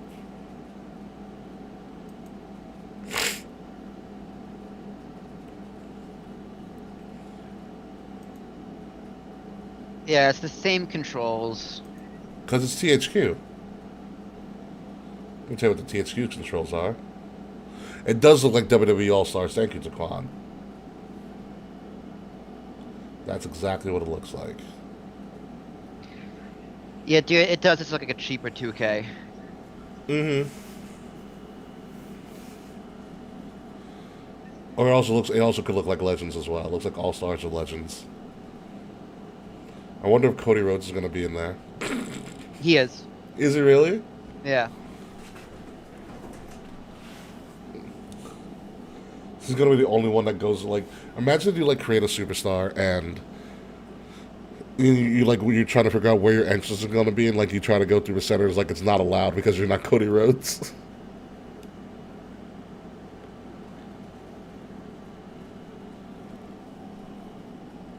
Yeah, it looks okay. We're looking at it on YouTube. Yeah, I forgot to put it in the Discord. Oh, he did? But join our Discord, everybody. It's fun. Yeah, our Discord's fun. Ritter, you should join our Discord. Taquan, I don't know why you're not in the Discord. Fretz throws a lot of good things for Tip the Crown every week. I laugh at them frequently. Fret's ODs on it. I love it. There was a funny one where the coach shitted on CM Punk, which I thought was hysterical.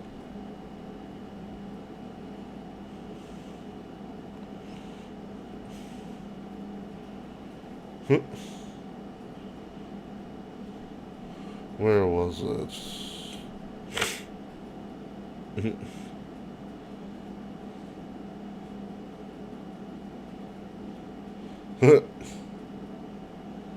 Oh, baby wrestling. Kevin Owens for Prime Minister. Oh, the one that he found of Issa was really funny. Do you see the meme where it's like, because after CM Punk said John Mox is the third best person in his group? Yeah, that was pretty good. That's my favorite one. Oh, the coach Jonathan Coachman tweeted and said, "Wait, I haven't watched in a long time. CM Punk walked out on the brand. Shocking." So shocking. Drop a link to what? Saquon, our Discord. The links are in the description below, dude. Wait, you're just learning that there's a Discord? You have looked like a bunch of nerdy stuff to Quan, and you're just learning that there's a Discord? There. There you go. Look at you. Will's gonna help you out. Join our Discord, everybody. By the way, Will, is the audio uploaded and all that hot shit? Dude, it's still transferring to my computer. Really? Yeah, another 3 minutes. 11 gigabytes of WAV files, man. I don't know what it is. You still can't move it over At to least, MP3? at least it's not crashing. Well, that's good. Yeah, I gotta reach out to Adobe and be like, yo, why is my audio getting all staticky like after 5 minutes of recording again? Mm-hmm. I uninstalled and reinstalled Audition, so it wasn't a preference setting, it wasn't one of those settings. I cleared the cache, so that's not it. So I have no idea what the fuck's going on. Yeah. That is kind of weird. Ritter, I'll be there if you have me. Apple has an event in beginning of I'll September. put a shirt on too, I'll be classy. Well, we had robes last time. We did, but it's gonna be too hot for a few more months to wear those. It's also very true. I need to buy a light silk robe. I got one heavy one and two like medium ones. I do need a light robe myself. I need a light robe for those spring nights, those fall nights. Mhm. Ugh. Dude, I love cold way better than the hot. I've made up my mind on that. Welcome. Well, Oh, Taquan's there. oh, is he in? Look at this motherfucker. Oh, I gotta see. Dude, I pictured Taquan look like this but with longer hair. Maybe like some kind of dreads or cornrows. I was close though. Oh, I'm got Bozo right now.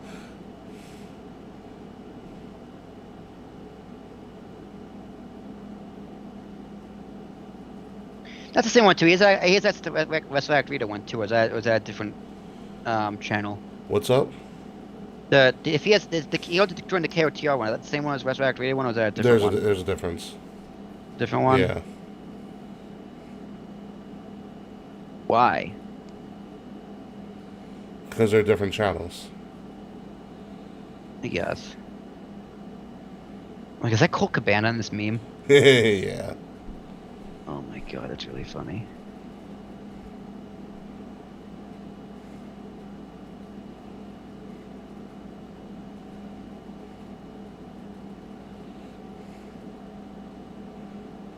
Dude, that's pretty good. Come on, almost there, baby. 20 seconds, let's go.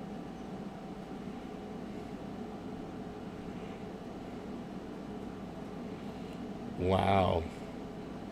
That's interesting. That was an interesting interaction I saw.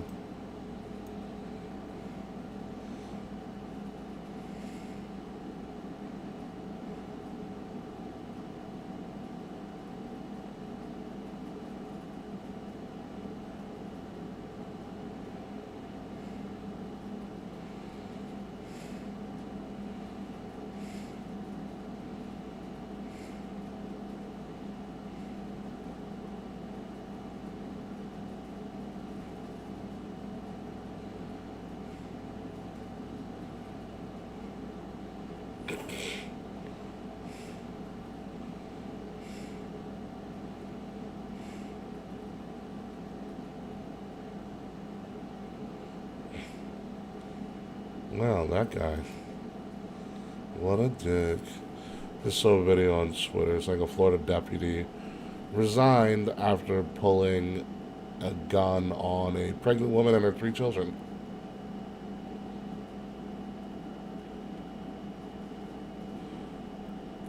Sorry, alright, hold on. So wait, you're telling me, I just totally blanked out for a second. So you're telling me that we got that shitty botched championship in AEW and no one came out for a save? Like, they're like, what do you do next week? Like, what's your main event? I just read, like, what is your main event for All Out now? Yeah, dude, especially as Punk's hurt again. Yeah. Wasn't the whole idea, I don't know, like, Punk being your main event in Chicago?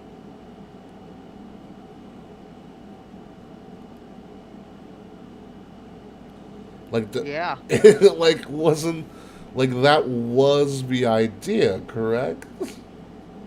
Yeah. Oh, my God. I don't know, dude. Not good. A lot of problems. Yeah. Oh, my God. That's just... Ooh, that's yikes. That is a lot of yikes.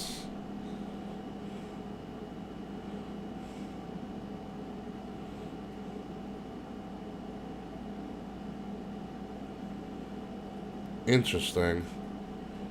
So my friend George, who is like a freaking robot when it comes to mathematics and finances, retweeted something I think you'll find interesting. Well, that's the last thing we'll talk about before I dip. So some guy, do you know who Nicholas Weaver is? No. He's a researcher at ISCI and Chef Mad Scientist. Scared. He works for a tech company, essentially. He says a proposal to fix student loan problem going forward so we don't end up in this situation again. Number one, allow students' loans to be discharged in bankruptcy like normal debt. And two, when a student loan is discharged in bankruptcy, the university where the student acquired the debt pays. Well, here's the problem with that. The university Joe won't Biden do is, that. I don't believe it. Well, no. Joe Biden is the person who made it to make sure you can't lose your money. You can't lose loan in bankruptcy. Joe Biden did that. He wrote the bill. For the loan forgiveness bill? Yeah. So if you go bankrupt, you still owe student loans because of Joe Biden. He wasn't the only person signing the bill, was it? No, but he's the one who wrote it. You can write anything. Doesn't mean you come up with the idea. He wrote the bill. Doesn't mean you come up with the idea. He wrote the bill. Doesn't mean... It's his fault. It's his fault. Yeah, George Washington had ideas, but George Washington didn't write the Constitution. Yeah, but he's a founding father. Okay. Joe Biden, but who wrote Joe the Biden Constitution? What I'm saying senator. is just because he's the person that wrote the document doesn't mean he came up with all the ideas in said document. Well, he sure as hell supported them. Well, yes, because he wrote it. No shit. Yeah, that's the problem, dude. Okay, but I'm just saying you can't lose your money in bankruptcy for student loans Okay, because of blaming him. Joe Biden for writing a bill aside, just get to the point. That's not. I don't see that happening anytime soon. Okay, that's all. That's all I wanted to bring up. I don't see there because I think the university would have an issue with it. Yeah, as well. Dude, you should totally. What I do open. You should totally lose your student loans if you go bankrupt. It's like what the obviously. Yeah. Like what the fuck? Why? Why? You lose everything else. Everything else gets wiped. Why wouldn't you fucking student loans? Makes perfect sense. People get their Social Security docked because they haven't paid their student loans. Like what? Now, granted, if I'm being fair, student loans. I think we talked about this a little on the pre-show. Did we? Doesn't fix the problem at all. It just puts a Band-Aid on a bullet wound, which is modern American politics nowadays. Well, they've got a. The problem was the way the legislation was written in the first place, and not being able to get people forgiven the way that it was marketed to the public, that it was supposed to be forgiven, or how it was supposed to be an easy process and turned out to be the most difficult thing in the world. Was this for the forgiveness? Mm-hmm. 3, 4. How long did we go tonight? About an hour and a half. Why? Do you have more? Yeah. I have way more. What did you do? Did you record the pre-show too? No. Not a chance. Let me see.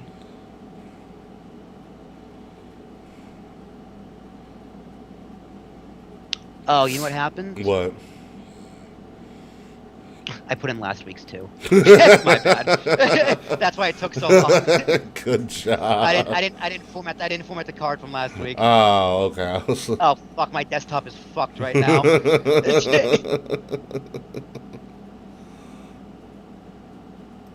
I was like, I wonder why these numbers look so familiar. My fucking dumbass. All right. Oh, did you hear? Well, you heard about the MLB schedule coming out for next year, right? Yeah, dude, all 30 teams are going to play each other, which I About love. fucking I love that. time, dude. Yeah, what's like, why was that? I should have fucking kept. I'm gonna You fucking have idiot. 182 games. You can't fit in every team. Yeah, dude, like at least once. Yeah. So the breakdown from the MLB is 52 divisional games, 64 interleague, 64 intra-league, 46 interleague. And it says all 30 clubs play on opening day. So every baseball team's going to play on opening day, Jackie Robinson Day, Lou Gehrig Day, 4th of July, Roberto Clemente Day, and game 162. 162 games, sorry. So That's what they play now, 162. yeah, They didn't I said change 100. that, I said 182. My bad. right? Okay. Yeah. Yeah. So opening. Imagine they played 182 games. It's 162. So the key dates they have are Jackie Robinson Day, which is fine. Lou Gehrig Day, I think, is the first time ever been doing that, which is kind of cool. The Yankees running out of numbers. We don't have any single digits. They don't have 1 through 11, 1 through 10, excuse me. Yeah. 0 through. They have 0. That's the only one they got left. Yeah. The MLB's doing the London series. St. Louis and Chicago are going to be in London for 2 days. Are they doing the Field of Dreams again? It doesn't look like it. I want them to keep Field of Dreams. I love that idea. I do too, but I don't think it did as well this year. Because they had shit teams on. Like, last year's game was fucking amazing. Granted, the Yankees lost, but it was still a great fucking game. And Yeah, you it had was a Kevin walk-off. Costner come back. Like, Yeah. he did this whole speech. So you had the London series, the All-Star games in Seattle because they need help. They have the Little League Classic, which I think is a cute thing. Yeah, that was cute. The Red Sox and New Orioles, 2 minor league teams playing each other. That was cute. Helping out other minor league teams. Then you have Roberto Clemente Day, which I think is the first time ever, too, as well. No, they've had that before. So Lou Gehrig's the only first day thing, correct? Yeah, I believe so. Okay. I think MLB does a really good job at honoring their past, They do. which is saying something for how bad their past is. Yeah. Yeah, it is. Yeah, Jackie Robinson Day, Lou Gehrig. Like baseball is very respectful of the past, Almost. and they acknowledge the badness of the past, but don't erase it. Unless you're talking about steroids. And they don't want it to exist. Yeah, but that like who cares? They actually did baseball a favor. So Yeah, it's better they don't talk but about that's it. what I hate because they talk about like, oh, Aaron Judge is. You know, I love how Roger Maris's home run record went from the home run record to now all of a sudden the American League home run record. I'm like, guys. Hey, man, I'm like, guys, they- come on. They still hit the ball. Yeah. Sorry, dude. Judge is not going to be the new home run king if he passes. It's not going to happen. No, that's not how it works. well, he'll be the home run king of the Yankees. I get that. Cool, whatever. Yeah, of course. Yeah, but That's like still a great they're title. MLB's trying to market it as like the American League home run record. I'm like, no, stop it. No. Yeah, shut up. Don't do that. Shut up. We went through this already. It's not the same thing. Yeah, and that's coming from Yankee fans here. Like Judge, you don't deserve that accolade, bro. Sorry, Yeah, you're it's not yours. It's not yours to take. no. Yeah, like Hit 74, pussy.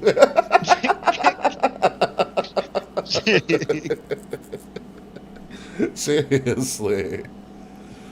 Oh my god, that home run last night was fucking absurd. Dude, Fernando Tatis Jr. is fucking absurd. Yeah, that a career ender right there. Like he's done. Dude, I hope he already locked in his long contract. That sucks. The Padres are about to be a problem in like 2 years. It's like, fuck. He's not even fighting it. He's like, I fucked up, dude. Fernando Tatis. What an idiot. What an idiot. Alright, I'm going to get going. Hold on, let me see what Taquana says. They rushed Punk and Kenny. I just learned mini Starbucks are a thing. Who the fuck ate a Starburst and thought, damn, oh, mini Starburst. Galaxy is a bitch. My God, you, Jaquan, you're a man. All right, I'm gonna get out of here. Will, I don't know about you, but I'm feeling 22. Sure, everything's uploaded. It will be in 10 minutes. All right, sounds good, ladies and gentlemen. We will see you guys another time. Yeah, another time.